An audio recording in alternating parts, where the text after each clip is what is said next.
ವರ್ಷದ ವಯಸ್ಸಿನ 5 ಗಂಡು ಮಕ್ಕಳನ್ನುಳ್ಳ ಒಬ್ಬ ತಾಯಿ ಇದ್ದಾಳೆಯೇ ಪತ್ತೆ ಮಾಡಿಕೊಂಡು ಬಾ ಅಂತ ಹೇಳಿದ್ರು. ವಿತಿನ್ ಫ್ಯೂ ಅವರ್ಸ್ ಇದ್ದಾಳೆ ಅಂತ ಒಬ್ಬ ನಿಷಾದಿ ಕರ್ಕೊಂಡು ಬಾ ಇಲ್ಲಿ. ಈಗ ಅವಳ ಬಲಿದಾನಕ್ಕೆ ಸಿದ್ಧ ಆಗಬೇಕು. ಅಮ್ಮ, ನಿನಗೆ ಬೇಕಾದಷ್ಟು ಹಣ ಕೊಡ್ತೇನೆ. ಧರ್ಮಪ್ರಭುಗಳಾದ ಪಾಂಡವರಿಗೋಸ್ಕರ ನೀನು ಪ್ರಾಣವನ್ನು ಕುಲವನ್ನು ತ್ಯಾಗ ಮಾಡೋ ಸಿದ್ಧವಾಗಿದ್ದೀಯಾ ಅಂತ ಕೇಳಿ ಅವಳಿಗೆ ವಸ್ತ್ರ ಭೂಷಣ ಎಲ್ಲವನ್ನು ಕೊಟ್ಟು, ಇವತ್ತಿಗೂ ಅಂತಹ ಜನ ಇದ್ದಾರೆ, ಒಡೆಯರಿಗೋಸ್ಕರ ಪ್ರಾಣ ಕೊಡುವಂತಹವರು, ಅವಳನ್ನು ಸಿದ್ಧ ಮಾಡಿ ಆ ಊರಿನಲ್ಲಿ ಈ ಗಣಿಗಾರಿಕೆ ಮಾಡುವುದು, ಕೆತ್ತುವುದು, ಮಾಡುವುದು ಕೆಲಸ, ಗುದ್ಲಿ ತಗೊಂಡೊಗೆಯುವುದು, ಮುಂದೆ ಪುರೋಚನ ಯಾರ್ಯಾರನ್ನು ಉಪಯೋಗ ಮಾಡಿಕೊಂಡು ಅರಮನೆ ಕಟ್ಟಿಸ್ತಾನೆಯೋ ಅವರಲ್ಲಿ ತನ್ನವರನ್ನೂ ನುಗ್ಗಿಸಿ ಆ ಕೋಟೆಯ ಕಂದಕವನ್ನು ಭದ್ರ ಮಾಡುವ ನೆಪದಲ್ಲಿ ಆ ಕಂದಕದಿಂದ ಹಿಡಿದು ಒಳಮನೆಗೆ, ಅಡಿಗೆ ಮನೆಗೆ, ಪಾಂಡವರು ಮಲಗೋ ಕೋಣೆಗೆ ಸುರಂಗಗಳನ್ನು ನಿರ್ಮಿಸಿ ಅದು ಊರಾಚೆ ಶಿವಾಲಯದಲ್ಲಿ ತಲುಪುವಂತಹ ಹಳೆಯದೊಂದು ಸುರಂಗ ಏನಿತ್ತು ಅದಕ್ಕೆ ಜೋಡಿಸುವಂತಹ ಕೆಲಸಕ್ಕೆ ವಿದುರ ಮಹಾಮಂತ್ರಿ ಏರ್ಪಾಡು ಮಾಡಿದ. ಇದನ್ನೆಲ್ಲ ಮಾಡಿ ಕಣ್ಣೊರೆಸಿಕೊಂಡು ಅಕ್ರೂರನ ಕೈಯಲ್ಲಿ ಕೃಷ್ಣನಿಗೆ ಹೇಳು, ಪಾಂಡವ ರಕ್ಷಣೆಗೆ ಏರ್ಪಾಡನ್ನು ಮಾಡಿದ್ದೇನೆ, ಜೋಕೆ ಲೀಕೌಟ್ ಆಗಬಾರದು ಅಂತ ಹೇಳಿ ಕಳಿಸ್ತ. ಇದು ಎಲ್ಲ ಕೃಷ್ಣನ ತಂತ್ರ. ಇದು ಮುಂದೆ ಗೊತ್ತಾಗುತ್ತೆ ನಿಮಗೆ. ಪ್ರಕಟವಾಗಿ ಕೃಷ್ಣನೇ ಇದನ್ನು ಮಾಡಿಸಿದ ಅಂತ ಎಲ್ಲಿಯೂ ಹೇಳಿದ ವೇದವ್ಯಾಸರು. ಕುಂಬಾರನ ಮನೆಗೆ ದ್ರೌಪದಿಯನ್ನು ಕರ್ಕೊಂಡು ಪಾಂಡವರು ಬಂದು, ಅಮ್ಮ ಭಿಕ್ಷೆ ಸಿಕ್ಕಿದೆ ಪುಷ್ಕಳವಾದದ್ದು ಅಂತ ಹೇಳೋ ಹೊತ್ತಿಗೆ ಕೃಷ್ಣ ಬೆನ್ನ ಹಿಂದೆಯೇ ಬಂದ. ಮೊತ್ತ ಮೊದಲ ಭೇಟಿಯಲ್ಲಿ ಪಾಂಡವ ಶ್ರೇಷ್ಠ ಧರ್ಮರಾಜ ಅವನನ್ನು ನೋಡಿ, ನೀ ದೇವಕಿ ಪುತ್ರನೇ? ಹೌದು. ನೀ ಧರ್ಮರಾಜ ಅಲ್ಲವೇ? ಹೌದು. ನಾವು ಪಾಂಡವರು ಇಲ್ಲೇ ಇದ್ದೇವೆ ಅಂತ ಹೇಗೆ ಗೊತ್ತಾಯಿತು? ಅಯ್ಯ ಯುಧಿಷ್ಠಿರ, ಅಗ್ನಿಯನ್ನು, ಭೂಮಿಯನ್ನು, ಆಕಾಶವನ್ನು ಮುಚ್ಚಿಡಬಲ್ಲವರು ಯಾರೋ ಅಂತಾನೆ ಕೃಷ್ಣ. ನೀವೆಲ್ಲಿದ್ದೀರಿ ನಮಗೆ ಗೊತ್ತಪ್ಪ ಅನ್ನೋ ಮಾತನ್ನು ಹೇಳ್ತಾನೆ. ಪ್ರಥಮ ಭೇಟಿಯಲ್ಲಿ ಕೃಷ್ಣನ ಕಾರುಣ್ಯ ನಿಮಗೆ ಗೊತ್ತಾಗುವುದೇ ಮುಂದೆ ಏಕಚಕ್ರಪುರದಲ್ಲಿ. ಮತ್ತು ಮತ್ಸ್ಯಯಂತ್ರವನ್ನೇ ಇಟ್ಟು ಅರ್ಜುನನನ್ನು ಪ್ರಕಟ ಮಾಡುವುದಕ್ಕೆ ಮಾಡಿದ ತಂತ್ರದಲ್ಲಿ, ಕೃಷ್ಣ ತಂತ್ರದಿಂದಲೇ ಮಹಾಭಾರತ ಕಥೆಯ ಆರಂಭ. ತಾವೆಲ್ಲ ಚಪ್ಪಾಳೆ ಹಾಕಿ ಕೃಷ್ಣನಿಗೆ ತಂತ್ರ. ಕಣ್ಣಿನ ಮಣಿಯಂತ ರಕ್ಷಿಸಿದ ಪಾಂಡವರನ್ನ. ಕೃಷ್ಣ ಇಲ್ಲದೆ ಇದ್ರೆ ಪಾಂಡವರ ಗತಿ ಏನಾಗುತ್ತಿತ್ತು? ನಾವು ನೀವು ಆದಾಗಾಗಿ ಬಿಡುತ್ತಿತ್ತು. ಇದು ಅದ್ಭುತವಾದ ಕಥೆ. ಈ ಜೋಡಣೆಯನ್ನು ವೇದವ್ಯಾಸರು ಇದೇ ಕ್ರಮದಲ್ಲಿ ನಮಗೆ ಕೊಟ್ಟಿಲ್ಲ. ಆದರೆ ಅಲ್ಲಲ್ಲಿ ಎಳೆಗಳನ್ನು ಕೊಟ್ಟಿದ್ದಾರೆ, ಕೂಡಿಸಿಕೊಂಡು ಅರ್ಥವಾಗುತ್ತೆ. ಈ ಕಡೆಯಲ್ಲಿ ಅದನ್ನು ಸಂಕ್ಷೇಪವಾಗಿ ವೈಶಂಪಾಯನರು ಹೇಳಿ ಮುಗಿಸಿದರು. ಜನಮೇಜರಾಯನಿಗೆ ತೃಪ್ತಿಯಾಗಲಿಲ್ಲ. ಸರ್ಪಯಾಗದ ಕಥೆ ಎಳೆಯುವುದು. ಅಯ್ಯಯ್ಯೋ, ನಮ್ಮ ಪೂರ್ವಜರು ಅರಗಿನ ಮನೆಯಿಂದ ಪಾರಾಗಿದ್ದನ 4 ಶ್ಲೋಕದಲ್ಲಿ ಹೇಳಬೇಡಿ ಗುರುಗಳೇ, ಸ್ವಲ್ಪ ವಿಸ್ತಾರ ಮಾಡಿ ಹೇಳಿ ಅಂತ ಹೇಳಲಾಗಿ ವೈಶಂಪಾಯನೋ ಆಚ ಮುಂದಕ್ಕೆ ಶುರುವಾಗುತ್ತೆ. ಶೃಣು ವಿಶ್ವರಶೋ ರಾಜನ್ನೇ ಭತತೋ ಮೇ ಪರಂತಪ ಪಾಂಡವ ಅಭಿತತ್ಸರ್ವಂ ಪ್ರತಿಚಕ್ರೋ ಯಥಾಗತಂ. ಈ ಅರಗಿನ ಮನೆಯಲ್ಲಿ ಪಾಂಡವರನ್ನು ಸುಡಿಸೋ ಯತ್ನಕ್ಕೂ ಭೀಮನಿಗೆ ವಿಷಪ್ರಾಶನ ಮಾಡಿಸಿ ಗಂಗೆಯಲ್ಲಿ ತಳ್ಳುವುದಕ್ಕೂ ನಡುವೆ 100 ಪ್ರಯತ್ನಗಳನ್ನು ಕೌರವರು ಮಾಡಿದ್ದರು ಪಾಂಡವರನ್ನು ಕೊಲ್ಲುವುದಕ್ಕೆ. ಕಥೆಗಳು ಪ್ರಸಿದ್ಧವಿಲ್ಲ. ಅದೇನೇನು ಮಾಡಿದ್ರು? ಉದ್ಭಾವನಮ ಕೊರುವಂತಹ ವಿದುರಸ್ಯ ಮತೆ ಸ್ಥಿತ. ಅಷ್ಟನ್ನೂ ಪ್ರತಿತಂತ್ರವನ್ನು ಮಾಡಿ ಪಾಂಡವರು ವಿದುರನ ಬುದ್ಧಿವಂತಿಕೆಯ ಸಹಾಯದಿಂದ ಹೇಗೋ ಪಾರಾಗಿ ಬಂದರು. ಪ್ರಜ್ಞಾಚಕ್ಷು ಅಚಕ್ಷುತ್ವಾತ್ ಧೃತರಾಷ್ಟ್ರೋ ಜನೇಶ್ವರ ರಾಜ್ಯನ್ನ ಪ್ರಾಪ್ತವಾನ್ ಪೂರ್ವಂ. ಜನರು ವದಂತಿಯಲ್ಲಿ ಮಾತನಾಡಿಕೊಳ್ಳಲು ಶುರು ಮಾಡಿಬಿಟ್ರು. ಹಸ್ನಾವತಿಯಲ್ಲಿ, ಹಳ್ಳಿಗಳಲ್ಲಿ, ಬೀದಿ ಬೇದಿ ಕೇರಿಗಳಲ್ಲಿ, ನದಿಗಳು ಕೂಡುವಲ್ಲಿ, ಕಟ್ಟೆಗಳಲ್ಲಿ, ಚಾವಡಿಗಳಲ್ಲಿ ಜನ ಹೇಳ್ತಿದ್ದಾರೆ, ಭೀಷ್ಮನಿಗೇನೋ ರಾಜ್ಯ ಬೇಡ ಅಂತ ಬಿಟ್ಟ. ಕುರುಡದೊರೆಗೆ ಕಣ್ಣಿಲ್ದೇ ಇದ್ದರಿಂದ ರಾಜ್ಯವನ್ನು ಬರಲಿಲ್ಲ. ಸ ಕಥಂ ನೃಪತಿರ್ಭವೇತ್. ಈಗ ಕುರುಡನಂತೂ ರಾಜ ಇಲ್ಲ ಅಂದಮೇಲೆ ಅವನ ಮಗನಿಗೆ ರಾಜ್ಯ ಹೇಗೆ ಬರಬೇಕು? ಶಕ್ಯವಿಲ್ಲ. Political opinion was created. The whole country was agog. ಧರ್ಮರಾಜನಿಗೆ ಪಟ್ಟಾಭಿಷೇಕ ಮಾಡಿದ್ದು ಸರಿ, ಯುವರಾಜ. ಅಷ್ಟೇ ಅಲ್ಲ, ಅವನಿಗೆ ಊರ್ಜಿತವಾಗಿ ಸಮ್ರಾಟ್ ಪಟ್ಟಾಭಿಷೇಕ ಮಾಡಬೇಕಾಗಿತ್ತು, ಬರೀ ಯುವರಾಜ ಪಟ್ಟ ಕೊಟ್ಟಿದ್ದಾರಲ್ಲ ಎಂಬುದಾಗಿ. ತಥಾ ಶಾಂತನವೋ ಭೀಷ್ಮ ಸತ್ಯಸಂಧೋ ಮಹಾವ್ರತಃ. ಶಂತನು ಪುತ್ರ ಭೀಷ್ಮ ಮಾಡಿದ್ದು ಸರಿಯಾಗಿದೆ. ಇದು ಒಂದು ಒಳ್ಳೆ ಹೆಜ್ಜೆ ಇಟ್ಟ. ದುರ್ಯೋಧನ ಪಟ್ಟಾಭಿಷೇಕ ಮಾಡಲಿಲ್ಲ. ತೇ ವಯಂ ಪಾಂಡವ ಜ್ಯೇಷ್ಠಂ ತರುಣಂ ವೃದ್ಧಶೀಲಿನಂ ಅಭಿಷಿಂಚಾಮಸಾಧ್ವದ್ಯ ಸತ್ಯ ಕಾರುಣ್ಯವೇದನಂ. ನಾವೆಲ್ಲ ಹೋಗಿ ಕುರುಡ ದೊರೆ ಮೇಲೆ ಪ್ರೆಷರ್ ತರಬೇಕು. ಲಕ್ಷಗಟ್ಟಲೆ ಜನ ಹೋಗಿ ನಿಂತ್ಕೋಬೇಕು ಅರಮನೆಯಲ್ಲಿ. ಏನಯ್ಯ ಬಂದ್ರಿ ಅಂತ ಕೇಳಿದ್ರೆ ಯುವರಾಜ್ಯ ಪಟ್ಟಾಭಿಷೇಕ ಮಾಡಿದ ಸಾಲದು, ಅವನಿಗೆ ಸಂಪೂರ್ಣ ಪಟ್ಟಾಭಿಷೇಕ ಮಾಡಿ ಅಂತ ಒತ್ತಡ ತರೋಣ ಕುರುಡನ ಮೇಲೆ, ಏನು ಮಾಡ್ತಾನೆ ನೋಡೋಣ ಅಂತ ಜನಗಳೆಲ್ಲ ಹೇಳಿದರು. ಈ ಸಮಾಚಾರ ದುರ್ಯೋಧನ ಕಿವಿಗೆ ಬಿತ್ತು. ಅಯ್ಯೋ, ಹಾಗಿದ್ರೆ ಇವತ್ತಲ್ಲ ನಾಳೆಯಾದರೂ ನನಗೂ ಒಂದು ಪಟ್ಟಾಭಿಷೇಕ ಅಂತ ನಾ ತಿಳ್ಕೊಂಡಿದ್ರೆ ಅದೂ ಇಲ್ಲ, ಅರ್ಧರಾಜ್ಯವೂ ಇಲ್ಲ, ಈ ಹಾಳು ಜನ people are against me. 69% reservation ಮಾಡಿದ್ದು ತಪ್ಪು. ಅವು ಜಸ್ಟಿಸ್ ಅಗರ್ವಾಲ್ ಹೊಡೆದಾಕಿದ್ರು 9th ಶೆಡ್ಯೂಲ್ನಲ್ಲಿ 73ನೇ ಇಸ್ವಿಯಿಂದ ಮಾಡಿದ್ದನ್ನ. ಕರುಣಾದಿ ಹೇಳ್ತಾನೆ ಕಾನ್ಸ್ಟಿಟ್ಯೂಷನ್ ಚೇಂಜ್ ಮಾಡಬೇಕು. ಇವತ್ತು ಪೇಪರ್ನಲ್ಲಿ ನೋಡಿ, ಈ ದುರ್ಯೋಧನ ಬುದ್ಧಿ ಇದು.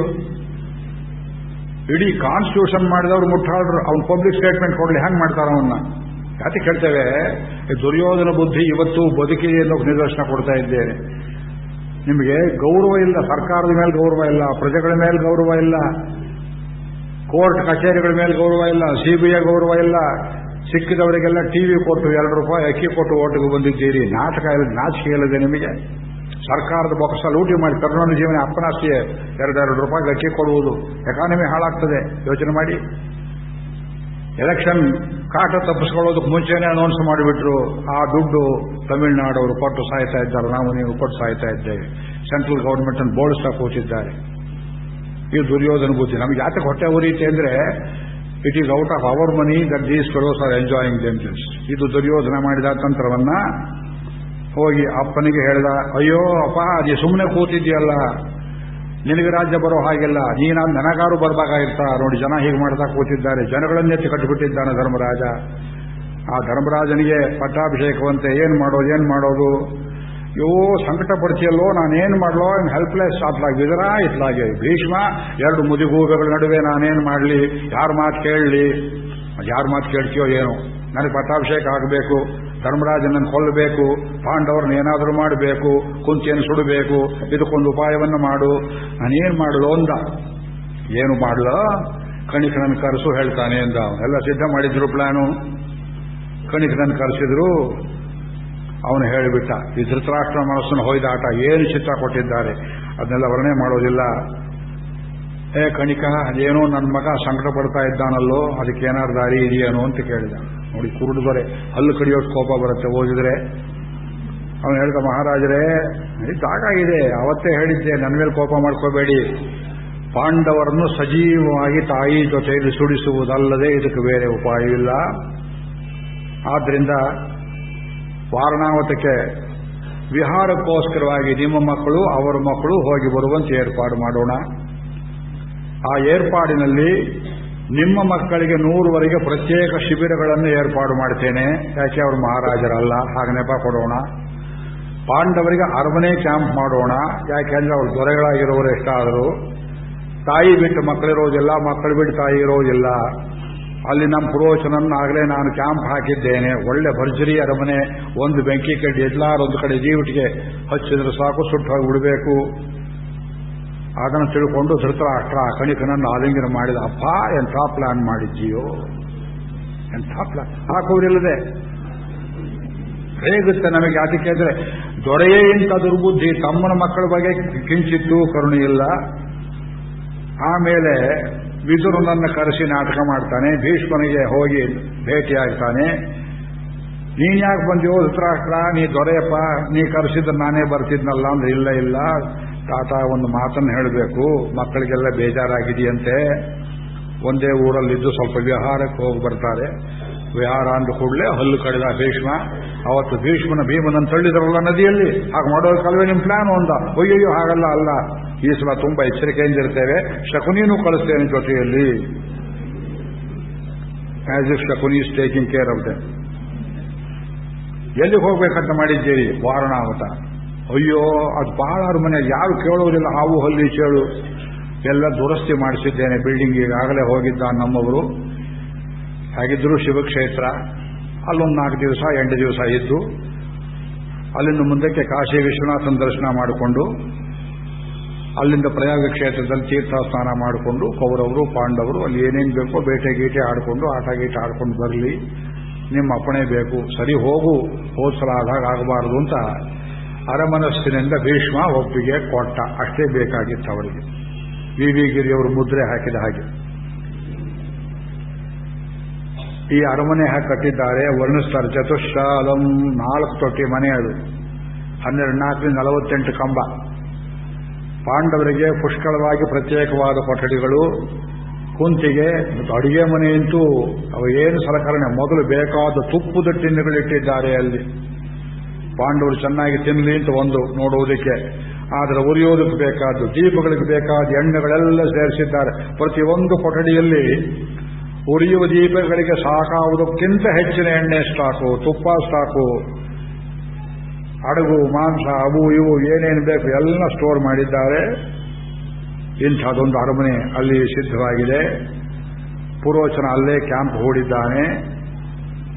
ಆದರೆ ವಿದುರ ಕಳಿಸಿದ್ದ ಒಬ್ಬ ಗುದ್ದಲಿ ಕೆಲಸ ಮಾಡೋವನು, ಅವನು ಕೂಲಿ ಆಳಲ್ಲ, ಅವನು ವಿದುರನ ಸ್ನೇಹಿತ ಅಂತ ವರ್ಣನೆ ಮಾಡಿದ್ದಾರೆ.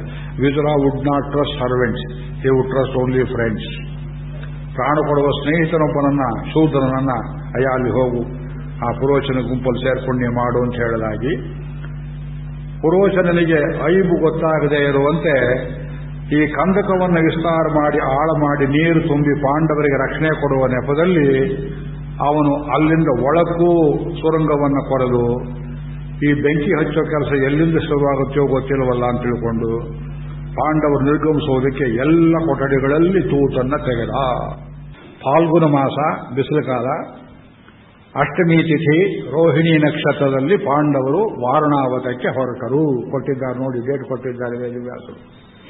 ಅದು ಯಾವ ವರ್ಷಕ್ಕೆ, ಫಾಲ್ಗುಣ ಮಾಸವು ಅಷ್ಟಮಿಯೂ ರೋಹಿಣಿಯೂ ಕೂಡುವುದು ಯಾವಾಗ ಅಂತ ಲೆಕ್ಕ ಹಾಕೊಂಡ್ರೆ ಕರೆಕ್ಟ್ ಕ್ರಿಶ್ಚಿಯನ್ ಕ್ಯಾಲೆಂಡರ್ ಡೇಟ್ ಸಿಗುತ್ತೆ ನಿಮಗೆ. ಅದು ಜ್ಯೋತಿಷವನ್ನು ವಂಚನೆ ಮಾಡೋಕೆ ಬರೋದಿಲ್ಲ.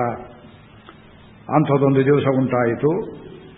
ಊರು ಜನ ಎಲ್ಲ ಸೇರ್ಕೊಂಡಿದ್ದಾರೆ, ಗುಜುಗುಜು ಮಾತನಾಡ್ತಾ ಇದ್ದಾರೆ. ಅಯ್ಯೋ, ಇನ್ನೇನು ಪಾಪ ಮಾಡ್ತಾನೆಯೋ ದುರ್ಯೋಧನ, ಈ ಧೃತರಾಷ್ಟ್ರ ಇನ್ನೇನು ಮನೆ ಹಾಳು ಚಿಂತೆ ಮಾಡಿದ್ದಾನೆಯೋ, ಪಾಂಡವರು ಸೌಖ್ಯವಾಗಿ ವಾಪಸ್ ಬರ್ತಾ ಇದೆಯೋ ಬರೋದಿಲ್ವೋ, ಗುಜುಗುಜು ಮಾತಾಡ್ತಾ ಇದ್ದಾರೆ. ದುರ್ಯೋಧನ ಕಿವಿಗೆ ಬೀಳ್ತಾ ಇದೆ, ವಿದುರನ ಕಿವಿಗೆ ಬೀಳ್ತಾ ಇದೆ. ಒಂದು 18 ಶ್ಲೋಕ ಕೊಟ್ಟಿದ್ದಾರೆ. Everybody new these were murderers who were in power. ಪಾಂಡವರು ಸಜೀವಾಗಿ ಬರ್ತಾರೆಯೋ ಇಲ್ವೋ, ಅಯ್ಯೋ ಅವ್ರಿಗೆ ಒಳ್ಳೇದಾಗಲಿ ಅಂತ ಎಲ್ಲರೂ ಹೇಳ್ತಾ ಇದ್ದಾರೆ. ಭೀಷ್ಮನು ಒಂದಷ್ಟು ಹತ್ತಿರಕ್ಕೆ ಬಂದ, ಹೋಗಿ ಬರ್ತೀರಾ ಮಕ್ಕಳಿರ ಅಂತ ಆಶೀರ್ವಾದ ಮಾಡಿದ. ವಿದುರನು ಪಾಂಡವರ ಜೊತೆಯಲ್ಲಿ ಹೋಗಲಿಲ್ಲ. He wanted to monitor the whole thing from a distance. Self confident ಆಗಿ ಪಾಂಡವರು ಉಳಿತಾರೆ ಅಂತ ಗೊತ್ತವನಿಗೆ. ಆಮೇಲೆ ಜನಗಳೆಲ್ಲ ಹತ್ತಿರ ಸೇರಿದ್ದವು ದೊರೆಗೆ ವಂದಿಸಿ, ಅರಮನೆ ರಕ್ಷಕರು, ಆಯಿತು ಪಾಂಡವರ ರಥ ಹೊರಡುತ್ತದೆ, ನೀವು ಹಿಂಬಾಲಿಸಬಾರದು, ಇದು ಸೆಕ್ಯೂರಿಟಿ ಪ್ರಾಬ್ಲಮ್, ನೀವೆಲ್ಲ ಹೋಗಿ ಅಂತವರನ್ನು ಕಳಿಸಿದ ಮೇಲೆ ದುರ್ಯೋಧನಾದಿಗಳ ರಥ ಸ್ವಲ್ಪ ಮುಂದೆ ಹೊರಟ ಮೇಲೆ ಧರ್ಮರಾಜನ ಹತ್ರ ಬಂದು ಮ್ಲೇಚ್ಛ ಭಾಷೆಯಲ್ಲಿ 4-6 ಸೂತ್ರಗಳನ್ನು ಕೊಡ್ತಾನೆ, ಕೂಟ ಶ್ಲೋಕಗಳು. ಮ್ಲೇಚ್ಛ ಭಾಷೆ ಅಂದರೆ ಯಾವುದು? ಸಂಸ್ಕೃತವು ಭಾರತೀಯರು ಇಲ್ಲದೇ ಇದ್ದ ನಮ್ಮ ದೇಶದ ಆಚೆಗಿನ ಜನರು ಕೂಡಿ ಸಮ್ಮಿಶ್ರವಾಗಿ ಮಾತನಾಡ್ತಾ ಇದ್ದಂಥ ಒಂದು ಜಾತಿಯ ಭಾಷೆ. ನಮ್ಲೇಚ್ಛಿತವೈ ನಾಪಭಾಷಿತವೈ. ಪಾಣಿನಿ ಸೂತ್ರದಲ್ಲಿ ವೈದಿಕರು ಅಪಶಬ್ದ ಪ್ರಯೋಗ ಮಾಡಬಾರದು, ಅಪ್ಪಟ ಸಂಸ್ಕೃತ ಶಬ್ದಗಳನ್ನೇ ಉಪಯೋಗಿಸಬೇಕು, ವೈದಿಕ ಕರ್ಮದಲ್ಲಿ ವಿಶೇಷವಾಗಿ ಅಂತ ಹೇಳಿದ್ದಾರೆ. ಅದಕ್ಕೋಸ್ಕರವಾಗಿ ನಮ್ಮಲ್ಲಿ ವಿಶೇಷವಾಗಿ ಶ್ರಾದ್ದ ಮಾಡುವ ಕಾಲದಲ್ಲಿ ಕೂಡ ತಮಿಳಲ್ಲಿಯೂ ಕನ್ನಡದಲ್ಲಿಯೂ ಮಾತನಾಡುವುದಿಲ್ಲ. ಮಾತನಾಡೋಕೆ ಬಂದರೆ ಸಂಸ್ಕೃತದಲ್ಲಿ ಮಾತಾಡಬೇಕು. ಅದು ಶ್ರಾದ್ದಕ್ಕೆ ಸಂಬಂಧಪಟ್ಟ ವಿಷಯ ಮಾತ್ರ ಮಾತನಾಡಬೇಕು, ಇಲ್ಲದ್ರೆ ಏನೂ ಮಾತನಾಡಬಾರದು. ಆ ನಿಯಮವನ್ನು ಮುರಿದಿದ್ದಾನೆ. ಇಲ್ಲಿ ಶ್ರಾದ್ದದ ಪ್ರಸಂಗ ಅಲ್ಲವಲ್ಲ ಇದು. ಆದ್ದರಿಂದ ಅವನು ಮ್ಲೇಚ್ಛ ಭಾಷೆಯಲ್ಲಿ ಮಾತನಾಡಿದ. ಈ ಮ್ಲೇಚ್ಛ ಭಾಷೆಯ ಛಾಯೆಯಲ್ಲಿ ಈ ಶ್ಲೋಕ ಬರೆದರೆ ಹೇಗಿರಬಹುದು ಅಂತ ನೀಲಕಂಠ ದೀಕ್ಷಿತರು ಭಾರತ ಭಾವದೇವ ವ್ಯಾಖ್ಯಾನದಲ್ಲಿ ಕೊಟ್ಟಿದ್ದಾರೆ. ಇಷ್ಟಿದೆ ಚಿತ್ರಶಾಲಾ ಎಡಿಷನ್, ನಾ ವ್ಯಾಖ್ಯಾನ ತರಲಿಲ್ಲ ಇಲ್ಲಿ. ಅದರಲ್ಲಿ ಮೊದಲನೇದೇ ಕೂಟ ಶ್ಲೋಕ. ಈ ಶ್ಲೋಕವನ್ನು ಓದಬೇಕು, ನಿಮಗೆ ಏನಾದ್ರು ಅರ್ಥವಾಗುತ್ತೆ ನೋಡಿ. ಶ್ಲೋಕ ಓದ್ತೇನೆ. ಪ್ರಾಜ್ಞ ಪ್ರಾಜ್ಞ ಪ್ರಲಾಪಜ್ಞ ಪ್ರಲಾಪಜ್ಞಂ ಇದಂ ವಚಃ. ಪ್ರಾಜ್ಞಂ ಪ್ರಾಜ್ಞ ಪ್ರಲಾಪಜ್ಞ ಪ್ರಲಾಪಜ್ಞಂ ವಚೋ ಬ್ರವೀತ್. ಏನ್ ತಿಳಿಸಿದ್ರು? ಏನಾರು ಅರ್ಥ ಆಯ್ತಾ ನೋಡಿ. ಪ್ರಾಜ್ಞನು, ಪ್ರಾಜ್ಞರ ಪ್ರಲಾಪವನ್ನು ತಿಳಿದವನು, ಪ್ರಲಾಪವನ್ನು ತಿಳಿದವನಿಗೆ ಈ ಮಾತನ್ನು ಹೇಳಿದ. ಪ್ರಾಜ್ಞಂ ಪ್ರಾಜ್ಞ ಪ್ರಲಾಪಜ್ಞ ಪ್ರಲಾಪಜ್ಞಂ ವಚೋ ಬ್ರವೀತ್. ಅವನು ಅವನಿಗೆ ಅದೇ ಭಾಷೆಯಲ್ಲಿ ಮಾತನಾಡಿದ. ಇದು ಪ್ರಾಜ್ಞ ಅಂದ್ರೆ ಯಾರು, ಪ್ರಲಾಪ ಅಂದ್ರೆ ಯಾವುದು, ಪ್ರಾಜ್ಞ ಪ್ರಲಾಪ ಅಂದ್ರೆ ಯಾವುದು, ಅಜ್ಞ ಪ್ರಲಾಪ ಅಂದ್ರೆ ಯಾವುದು? ಹಿರಿಯರ ಕೈಯಲ್ಲಿ ಕೇಳಿದೆ ಅಂದರೆ ಏನು ತಲೆ ಬಾಲ ತಿಳಿಯುವುದಿಲ್ಲ. ಇದರರ್ಥ ಪ್ರಾಜ್ಞ ವಿದುರ ಪ್ರಜ್ಞಾ ತ್ರೈಕಾಲಿಕಿ ಮತಿ ಬುದ್ಧಿ ಪ್ರಜ್ಞಾ ಈ ಶಬ್ದಗಳಲ್ಲಿ ವ್ಯತ್ಯಾಸ ಹೇಳ್ತಾರೆ ರಾಮಾಯಣದಲ್ಲಿ. ತತ್ಕಾಲ ಸದೃಶಿ ಬುದ್ಧಿ, ಈಗೇನು ಮಾಡಬೇಕು ಪ್ರೆಸೆನ್ಸ್ ಆಫ್ ಮೈಂಡ್ ಅನ್ನೋದಕ್ಕೆ ಬುದ್ಧಿ ಅಂತೇವೆ. ಮತಿ ಆಗಾಮಕಾಲಿಕೆ, ಮುಂದೆ ಬರುವುದಕ್ಕೆ ಏನು ಮಾಡಬೇಕು ಅದಕ್ಕೆ ಬೇಕಾದ್ದಕ್ಕೆ ಮತಿ ಅಂತ ಹೇಳ್ತೇವೆ. ಮತಿಮಾನ್, ಸುಗ್ರೀವನಿಗೆ ಮತಿಮಾನ್ ಅಂತ ಹೆಸರು. ಮುಂದೇನು ಮಾಡಬೇಕು, ಒಳ್ಳೆ ಪ್ಲಾನರ್ ಇದ್ದ ಅವನು. ಸೀತಾದೇವಿಯನ್ನ ಹುಡುಕಿಸಿ ಹನುಮಂತನ ಕೈಯಲ್ಲಿ ರಾಮನಿಗೆ ಸೇರಿಸುವುದರಲ್ಲಿ ಆ ಸುಗ್ರೀವನಿಗೆ ಮತಿಮಾನ್ ಎಂಬುದಾಗಿ ಹೇಳ್ತಾರೆ. ಬುದ್ಧಿ ತತ್ಕಾಲ ಸದೃಶಿ, ಇದು ಮಂಥರೆಗೆ ಚೆನ್ನಾಗಿತ್ತು. ಪ್ರಜ್ಞಾ ತ್ರೈಕಾಲಿಕಿ ಮತ, ಭೂತ ಭವಿಷ್ಯದ್ ವರ್ತಮಾನ ಮೂರು ಕಾಲಕ್ಕೂ ಸೇರುವಂತಹ ಅದ್ಭುತವಾದ ಜ್ಞಾನ ಇದ್ದದ್ದು ವಸಿಷ್ಠರು ವಿಶ್ವಾಮಿತ್ರರಂಥವರಿಗೆ ಪ್ರಾಜ್ಞರು ಅಂತ ಹೇಳ್ತಾರೆ. ಸಿಕ್ಕಿದವರು ಪ್ರಾಜ್ಞರು ಅಂತ ಹೇಳೋದಿಲ್ಲ. ಪ್ರಾಜ್ಞ ವಿದುರ ಪ್ರಾಜ್ಞ ಪ್ರಜ್ಞ ಪ್ರಾಜ್ಞಾನಾಂ ಮ್ಲೇಚ್ಛಾನಾಂ ಭಾಷಾಜ್ಞಾನಯುಕ್ತ. ಮ್ಲೇಚ್ಛ ಭಾಷೆ ಗೊತ್ತಿತ್ತು ಅವನಿಗೆ. ನಮ್ಮ ಹಿಂದಿ ಮತ್ತು ಪರ್ಷಿಯನ್ ಕೂಡಿಸಿದರೆ ಒಂದು ಹೈಬ್ರಿಡ್ ಹಿಂದೂಸ್ಥಾನಿ ಅಂತ ಒಂದು ಭಾಷೆ ಇದೆ, ಕೇಳಿದ್ದೀರಾ? ಇದು ಬಾಬರನ ಸೈನ್ಯದಲ್ಲಿ ಉತ್ಪತ್ತಿಯಾದ ಭಾಷೆ. ಇಲ್ಲಿ ಸ್ಕ್ರಿಪ್ಟ್ ನೋಡಿದರೆ ಅದು ಪರ್ಷಿಯನ್ನು ಅರೇಬಿಕೋ ಇದ್ದಾಗಿರುತ್ತೆ. ಕೇಳಿದರೆ ಹಿಂದಿ ಶಬ್ದಗಳನ್ನು ಹೋಲ್ತದೆ. ಒಂದು ಅಕ್ಷರ ನಿಮಗೆ ಅರ್ಥ ಆಗೋದಿಲ್ಲ. ಅದೊಂದು ರೀತಿ ಮ್ಲೇಚ್ಛ ಭಾಷೆ. ಅನೇಕ ಭಾಷೆಗಳ ಸೊಬ್ಲುಂಡಾಗುವುದಕ್ಕೆ ಮ್ಲೇಚ್ಛ ಭಾಷೆ ಅಂತ ಹೆಸರು. ಅದನ್ನು ವಿದುರ ಕಲಿತಿದ್ದ ಚೆನ್ನಾಗಿ. ದೊರೆಯಾದವನಿಗೆ ಅನೇಕರ ಭಾಷೆಗಳು ಗೊತ್ತಿರಬೇಕು ಅಂತ ಹೇಳ್ತಾರೆ. ಈ ಪೇಟೆಯಲ್ಲಿ ದಿನಸಿ ವ್ಯಾಪಾರ ಮಾಡುವ ವರ್ತಕರಿಗೆ, ವೈದ್ಯರಿಗೆ, ಹಾಸ್ಪಿಟಲಲ್ಲಿ ಹಳ್ಳಿಗಳಲ್ಲಿ ಇರುವ ವೈದ್ಯರಿಗೆ ನಾನಾ ಭಾಷೆಗಳು ಯಾಕೆ ಗೊತ್ತಿರ್ತವೆ ಅಂದ್ರೆ, ಕ್ಲೈಂಟ್ಸು ಕಸ್ಟಮರ್ಸು ಬೇರೆ ಬೇರೆ ಭಾಷೆಗಳಲ್ಲಿ ಇರ್ತಾರೆ. ಶೆಟ್ರು ಕೂತಿರ್ತಾರೆ ಅಂಗಡಿಯಲ್ಲಿ, ಅಯ್ಯಂಗಾರು ಬಂದ್ರೆ ವಾಂಗೋ ವಾಂಗೋ ಎಣ್ಣೆ ವೇಣು ಕರ್ಪೂರಮಾ ಮೇಣಮಾ ಮೆಳಹಾಯಿ ವೇಣುಮಾ, ಇನ್ನೊಬ್ಬ ರಾಂಡಿ ಏನ್ ಕಾವಲ ಮಿಕ್ಕು ತೆಲುಗಲ್ಲೇ ಮಾತಾಡಿಸ್ತಾರೆ. ಸಿಂಧಿಯವರು ಬಂದು ಸಿಂಧಿ ಭಾಷೆಯಲ್ಲಿ ಮಾತನಾಡಿ, ಇದು ಅನುಭವ ಕಲಿಸಿಕೊಡ್ತದ ಮಾತು. ಸ್ಕೂಲ್ಗೆ ಕಾಲೇಜ್ ಹೋಗಬೇಕಾಗಿಲ್ಲ. ವಿದುರ ಮಾತನಿಗೆ ಜಗತ್ತಿನ ಅನೇಕ ಭಾಷೆಗಳು ಗೊತ್ತಿದ್ದವು, ಮಂತ್ರಿಗೆ ಗೊತ್ತಿರಬೇಕಾದ್ದು. ಧರ್ಮರಾಜನಿಗೂ ಅದನ್ನು ಕಲಿಸಿದ, ಅದು ತುಂಬಾ ವಿಶೇಷ. This emperor new how A dozen languages. ಧರ್ಮರಾಜನ ದೊಡ್ಡತನ ಸಿಡುಕತಾನೆ ಇಲ್ಲದೆ ಆಪತ್ಕಾಲಕ್ಕೆ ಬರ್ತದಪ್ಪ, ರಹಸ್ಯ ಮಾತಾಡಬೇಕು ಅಂತ. ಪ್ರಾಜ್ಞ ವಿದುರ ಪ್ರಾಜ್ಞ ಪ್ರಲಾಪಜ್ಞ ಮ್ಲೇಚ್ಛಾನಾಂ ಭಾಷಾಜ್ಞಾನಯುಕ್ತ ಪ್ರಲಾಪಜ್ಞಂ ಮ್ಲೇಚ್ಛ ಭಾಷಾವಿದಂ ಯುಧಿಷ್ಠಿರಂ ಪ್ರಾಜ್ಞಂ ತದಿಂಗಿತ ಜ್ಞಾನ ಸಮಾಯುಕ್ತಂ ಕೌರವಾಣಾಂ ಇಂಗಿತ ಸಮಾಯುಕ್ತ. ಕೌರವರ ಮನಸ್ಸು ಯಾವ ಕಡೆಗಿದೆ ಅಂತ ತಿಳಿದಂತಹ ಈ ವಿದುರ ಮ್ಲೇಚ್ಛ ಭಾಷೆಯನ್ನು ತಿಳಿದ ಧರ್ಮರಾಜನಿಗೆ ಪ್ರಲಾಪಜ್ಞ ಮ್ಲೇಚ್ಛ ಭಾಷಾ ಪ್ರಯೋಗಶೀಲ, ಒಳ್ಳೆ ಭಾಷೆಯಲ್ಲಿ ಇದಂ ವಚ ಉವಾಚ ಅಂದ್ರೆ ಬಿಡಿಸಿ ಹೇಳಿದ ಅರ್ಥ. ವಿದುರ ಧರ್ಮರಾಜನಿಗೆ ಮಾತನಾಡಿದ. ಯಾವ ವಿದುರ? ಮ್ಲೇಚ್ಛ ಭಾಷೆ ಗೊತ್ತಿದ್ದವನು. ಯಾವ ಧರ್ಮರಾಜ? ಮ್ಲೇಚ್ಛ ಭಾಷೆ ಗೊತ್ತಿದ್ದವನು. ಇನ್ನೇನು ಇಂಗಿತ ಗೊತ್ತಿತ್ತು? ಕೌರವರ ಇಂಗಿತವೂ ಗೊತ್ತಿತ್ತು. ಏನೋ ಮಾಡೋ ಹೊರಟಿದ್ದಾರೆ ಅಂತ. ಇದು ಒಂದು ಗಂಡಾಂತರ, ಒಂದು ಕೂಟ ಶ್ಲೋಕ ಪಾರಾದೆವು. ಇನ್ನು 4-5 ಶ್ಲೋಕಗಳಿದೆ. ಅದರಲ್ಲಿ ಏನು ಹೇಳ್ತಾರೆ, ಶ್ಲೋಕ ಓದ್ತೇನೆ, ಏನಾದ್ರು ತಿಳಿಯುತ್ತೆ ನೋಡಿ. ಊರಿಗೆ ಹೊರಟವ್ರಿಗೆ ಏನು ಬುದ್ಧಿ ಹೇಳ್ತೀರಿ? ಒಬ್ಬ ಹುಡುಗನ ಕಳಿಸ್ತೀರಿ 500 ಮೈಲಿ ದೂರ ಪ್ರಯಾಣಕ್ಕೆ, ಲಗೇಜ್ ಹತ್ರನೇ ಇಟ್ಕೊಂಬಗು, ಅಕಸ್ಮಾತ್ ಕಾಫಿ ಗೀಫಿ ಕುಡಿಯುವಾಗ ಕೆಳಗೆ ಹೋದ್ರು ಬ್ಯಾಗ್ ಕೈಯಲ್ಲೇ ತಗೊಂಡು ಹೋಗು, ಇಂಥದ್ದೇನಾದ್ರು ಅವನಿಗೆ ಉಪಯುಕ್ತವಾದದ್ದನ್ನು ಹೇಳಬೇಕು. ಇಲ್ಲಿ ಮೇಲ್ ನೋಡಿದರೆ ಅರ್ಥ ಸಂಬಂಧವೇ ಇಲ್ಲದೆ ವಾಕ್ಯಗಳಿವೆ. ಏನು ಹೇಳ್ತಾರೆ ಅಂದ್ರೆ, ಅಲೋಹಂ ನಿಶಿತಂ ಶಸ್ತ್ರಂ ಶರೀರ ಪರಿಕರ್ತನಂ, ಲೋಹದಿಂದ ಮಾಡದೇ ಇರುವುದು ಚೂಪಾದದ್ದು ಆದ ಕೆಲವು ಶಸ್ತ್ರಗಳು ಉಂಟು, ಅವು ಶರೀರವನ್ನು ಕತ್ತರಿಸಬಲ್ಲವು. ಯೋ ವೇತ್ತಿ ನತುತಂ ಗ್ರಂಥಿ, ಇದು ಎಂಥದ್ದಿರಬಹುದು ಅಂತ ಯಾರು ತಿಳ್ಕೊಂಡಿದ್ದಾರೆಯೋ ಅವರಿಗೆ ಆ ಶಸ್ತ್ರ ಏನೂ ಮಾಡುವುದಿಲ್ಲ. ಧರ್ಮರಾಜ ನಿನಗಿದ ನೆನಪಿರಲಿ ಇಂದ. ಅರ್ಥವಾಯ್ತೆ ನಿಮಗೆ? ಬೇಗ ಹೇಳಿ, ತಿಳಿತೋ ತಿಳಿಲಿಲ್ವೋ? ತಿಳಿಲಿಲ್ಲ, ಬಿಡಿಸಿ ಹೇಳ್ಬಿಡ್ತೇನೆ. ಮೇಲಿನ ಅರ್ಥ ಒಳಗಿನ ಅರ್ಥ ಬಿಡಿಸಿ ಹೇಳಿದ್ರೆ ಒಂದು ದಿವಸ ಇದೇ ಆಗುತ್ತೆ ಉಪನ್ಯಾಸ. ಅಲೋಹಂ ನಿಶಿತಂ ಶಸ್ತ್ರಂ, ಶತ್ರುವನ್ನು ಕೊಲ್ಲುವುದಕ್ಕೆ ಶರೀರ ಪರಿಕರ್ತನ, ಶರೀರವನ್ನು ಚೂರು ಚೂರು ಮಾಡುವುದಕ್ಕೆ ಲೋಹದಿಂದ ಆದ ಕತ್ತಿಯೇ ಬೇಕಾಗಿಲ್ಲ, ಅಥವಾ ಬೇರೆ ರೀತಿಯ ಗದೆ ಮೊದಲಾದ ಆಯುಧಗಳು ಬೇಕಿಲ್ಲ. ಅದಕ್ಕಿಂತಲೂ ಚೂಪಾದ ಆಯುಧ ಇದೆ. ಧರ್ಮರಾಜ, ಅಗ್ನಿ ಎಂಬುವುದಿದೆ, ಎಚ್ಚರವಿರಲಿ.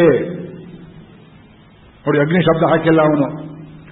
ಅಲೋಹಂ ನಿಶಿತಂ ಶಸ್ತ್ರಂ ಶರೀರ ಪರಿಕರ್ತನಂ ಯೋ ವೇತ್ತಿ. ನಿನಗೆ ಹೇಳಲಿಲ್ಲ, ಇದನ್ನು ಯಾವನು ತಿಳ್ಕೊಳ್ತಾನೆಯೋ ಅವನು ಬದುಕ್ತಾನೆ ಅಂತ ಜನರಲ್ಲ ಹೇಳಿದಾಗಾಯಿತು ಮಾತು. ದುರ್ಯೋಧನ ಕೇಳಿದ, ಮೊದಲೇ ಮ್ಲೇಚ್ಛ ಭಾಷೆ ಅವನ ಪರಿಚಯ ಇಲ್ಲ. ಏನು ಅಲೋಹ ಅಂತಾನೆ, ನಿಶಿತ ಅಂತಾನೆ, ಶಸ್ತ್ರ ಅಂತಾನೆ, ಇವನಿಗೆ ದಾಸಿ ಪುತ್ರನಿಗೆ ಬುದ್ಧಿ ಇಲ್ಲ, ಏನೋ ಹೇಳ್ತಿದ್ದಾನೆ ತಲೆ ಕೆಡಿಸೋದಕ್ಕೆ ಅಂತ ತಿಳ್ಕೊಂಡ. ಶಕುನಿಗೂ ಅರ್ಥವಾಗಲಿಲ್ಲ. ಎರಡನೇ ಮಾತನ್ನು ಹೇಳ್ತಾನೆ, ಕಕ್ಷಘ್ನ ಶಿಶಿರಘ್ನಶ್ಚ ಮಹಾಕಕ್ಷೆ ಬಿಲೌಕಸಃ. ಬಿಲದಲ್ಲಿ ಅಡಗಿಕೊಂಡ ಇಲಿ ಒಂದು ಇರ್ತದೆ.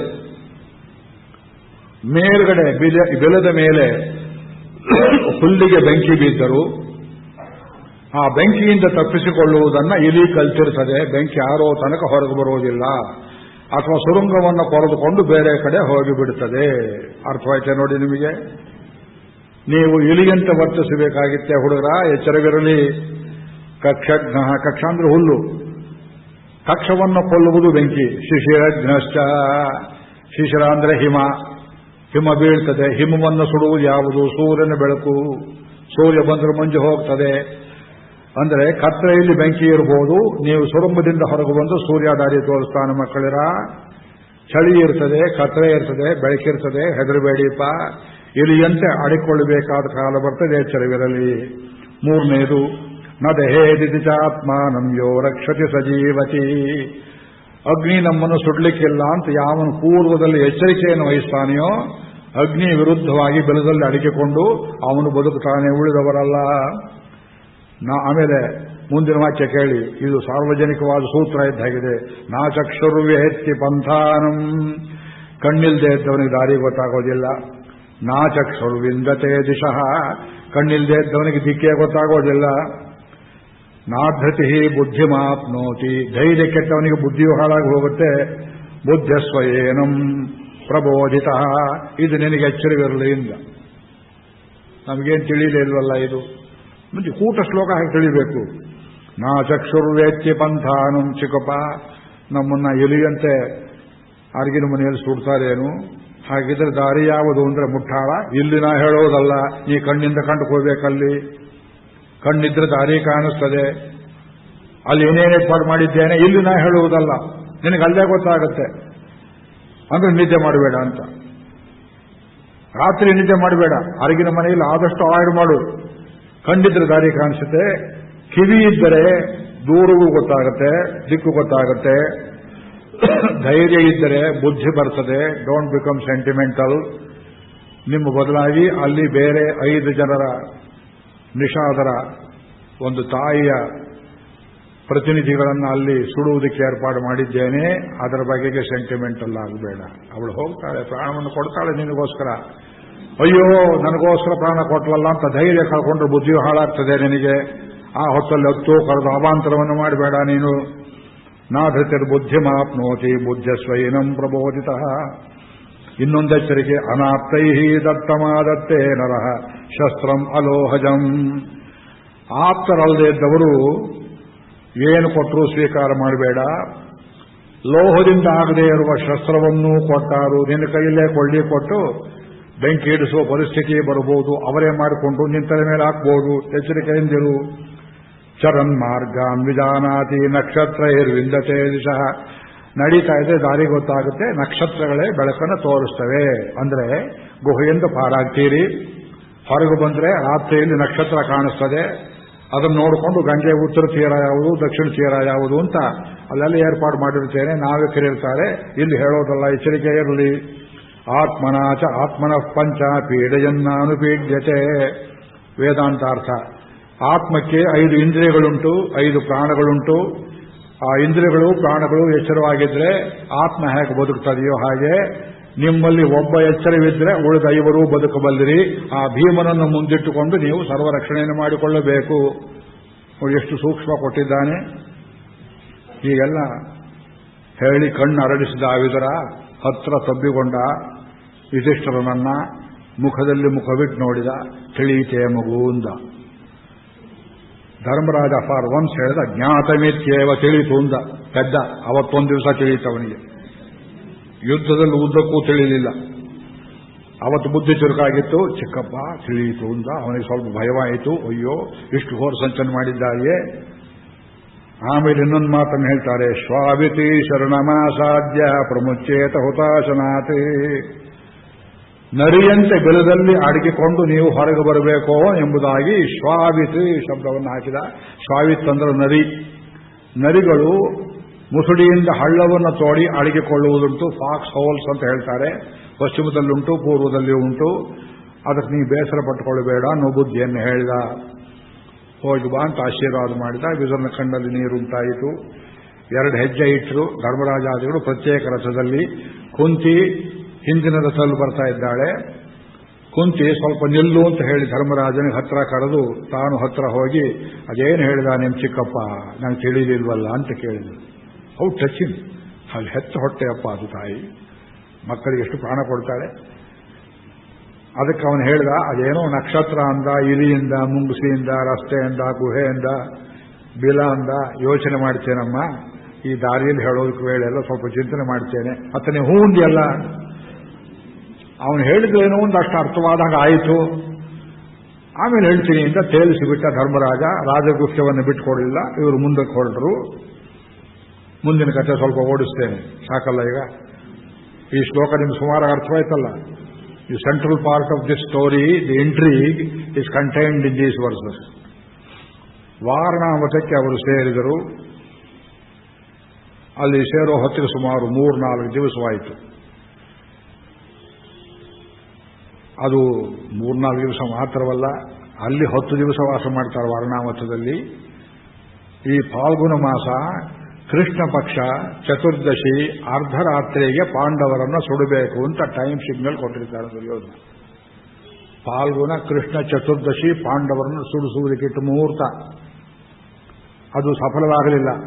ಅದಕ್ಕಿಂತ ಮುಂಚೆ ಭೀಮನೇ ಅದಕ್ಕೆ ಬೆಂಕಿಯನ್ನಿಟ್ಟು ತೂಗುಡಿಸ್ತಾ ಇದ್ದ ಪುರೋಚನನನ್ನೂ ಸುಟ್ಟು ಆ ಮಂದಿರವನ್ನು ಧ್ವಂಸ ಮಾಡ್ತಾರೆ. ಅದು ಮುಂದಿನ ಕಥೆ. ಅದು 2 ಡೇಟ್ ಕೊಟ್ಟಿದ್ದಾರೆ. ಇವರು ಹೊರಟಿದ್ದು ಫಾಲ್ಗುಣ ಶುಕ್ಲ ಅಷ್ಟಮಿ ರೋಹಿಣಿ. ಫಾಲ್ಗುಣ ಕೃಷ್ಣ ಚತುರ್ದಶಿ ಇದರ ನಡುವೆ ಪ್ರಯಾಣವಾಯಿತು. ಪಾಂಡವರು ಒಬ್ಬರನ್ನೊಬ್ಬರು ಯಾವತ್ತೂ ಬಿಟ್ಟಿರಲಿಕ್ಕಿಲ್ಲ. ಈ ಸಂದರ್ಭದಲ್ಲಿ ಅಂತೂ 5 ಸದಾ ಒಟ್ಟಿಗೆ ಇರ್ತಾ ಇದ್ರು. ಅಮ್ಮ ಜೊತೆಯಲ್ಲೇ ಇರುವಂತ ಕುಂತಿಯನ್ನೂ ಇಟ್ಕೊಂಡಿರ್ತಿದ್ರು. ಪುರೋಚನಿಗೆ ಅನುಮಾನ ಬಂತು. ಇವರು ಇತ್ಲಾಗಿ ಹೋಗೋಕೆ ಬಿಡ್ತಾರೆ. ಸ್ವಾಮಿ, ನಿಮಗೆ ತುಂಬಾ ಅಪಾಯ ಕಾಡಿದೆ, ದೊರೆಗಳು ನೀವು ಬೇಟೆಗೆ ಹೋದ್ರು ನಾ ಜೊತೆಗಿರಬೇಕು ಅಂತ ಹೇಳಿದ್ದಾರೆ. ಹೋಗ ಆಚೆಗೆ ಧರ್ಮರಾಜ ಅಂದ್ರೆ ಕಾವಲಿರ್ತೇನೆ ಅನ್ನೋದ್ರ ಬದಲು ನಿಮ್ಮ ರಕ್ಷಣೆಗಿರ್ತೇನೆ ಅಂತ. ಈ ಕಾವಲಿಗಿರುವುದು ಬೇಡ ಅಂತ ಅವನ ಕಣ್ಣು ತಪ್ಪಿಸಿ ಪಾಂಡವರು ಆ ಕಾಡಲ್ಲೆಲ್ಲ ಸುತ್ತಾಡಿ ನಿರ್ಗಮ ಮಾರ್ಗಗಳನ್ನೆಲ್ಲ ಹುಡುಕಿಕೊಳ್ತಾರೆ ದಿವಸಕ್ಕೊಂದರಂತೆ. ಅರಮನೆ ಸಿದ್ಧ ಮಾಡಿದ್ದೇನೆ ಬನ್ನಿ ಅಂದ್ರೆ ಮೊದಲನೇ ದಿವಸ ಧರ್ಮರಾಜ ಹೋದ. ಭೀಮ ಬಾರೋ ಇಲ್ಲಿ ಕರ್ಕೊಂಡು ಒಂದು ರೂಮಿಗೆ ಪ್ರವೇಶ ಮಾಡುವಾಗಲೇ ಮೇಣದ ಮನೆ ಅಂತ ಕಾಣುತ್ತೆ. ಅರಿಗಿನ ಮನೆ ತುಪ್ಪದ ವಾಸನೆ ಬಂತು. ಗೊತ್ತಾಯಿತು ಧರ್ಮರಾಜನಿಗೆ. ಚಿಕ್ಕಪ್ಪ ಹೇಳಿದ ಮಾತು. ಊರು ಜನ ಹೇಳಿದರು, ಮಹಾರಾಜರೇ ಇದು ಹೊಸ ಅರಮನೆ, ಇದು ನಿಮ್ಗೆ ಹೊಂದಿಕ್ಕಿಲ್ಲ, ನಮ್ಮ ಮನೆಯಲ್ಲಿರಿ ಎಂಬುದಾಗಿ ದಿವಸಕ್ಕೊಬ್ಬ ಬ್ರಾಹ್ಮಣರು, ಕ್ಷತ್ರಿಯರು, ವೈಶ್ಯರು, ಶೂದ್ರರು ಕೂಡ ಪಾಂಡವರಿಗೆ ಆಶ್ರಯವನ್ನು ಕೊಟ್ಟರು. ಪಾಂಡವರು ಶೂದ್ರರ ಮನೆಯಲ್ಲಿ, ದಲಿತರ ಮನೆಯಲ್ಲಿ ಮುಖ್ಯಮಂತ್ರಿ ಮಲಕೊಂಡು ಪ್ರೋಗ್ರಾಮ್ ಮಾಡಿದ ಹಾಗೆ ಈ ದಿವಸಕ್ಕೂ ಕೊಟ್ಟಿದ್ದಾರೆ. ವಾಕ್ಯ ಇದೆ ನೋಡಿ. ಒಂದೊಂದು ಮನೆಯಲ್ಲಿ ಮಲಗ್ತಾ ದಶರಾತ್ರೋಷಿತಾನಂತೂ ತತ್ತೇಷಾಂ ಪುರೋಚನ 10 ರಾತ್ರಿ ಕಳೆಯಿತು. ಯಾರ್ಯಾರ ಮನೆಯಲ್ಲಿ ಕಳೆದರು?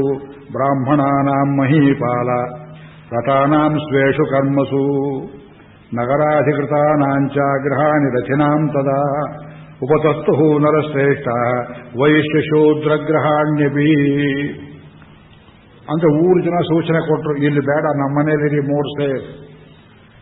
ಒಬ್ಬೊಬ್ಬರ ಮನೆಯಲ್ಲಿ ಒಂದೊಂದು ದಿವಸ ಕಾಲ ಕಳೆದ್ರು. ಜನಪ್ರಿಯತೆ ಆಯಿತು. 10 ದಿವಸ ಪ್ರೋಗ್ರಾಂ ತಳ್ಳಿ ಹೋಯಿತು. ಕೌರವ್ರ ಜೊತೆಗೆ ಗಂಗಾ ತೀರದಲ್ಲಿ ಆಟ ಆಡೋರು ಊಟ ಗೀಟ ಕೊಟ್ರೆ ಒಬ್ಬರೊಬ್ಬರು ಪರೀಕ್ಷೆ ಮಾಡಿ ಬೆಕ್ಕು ನಾಯಿಗೆಲ್ಲ ಹಾಕಿ ಮಾಡಿಕೊಳ್ತಾ ಇದ್ರು.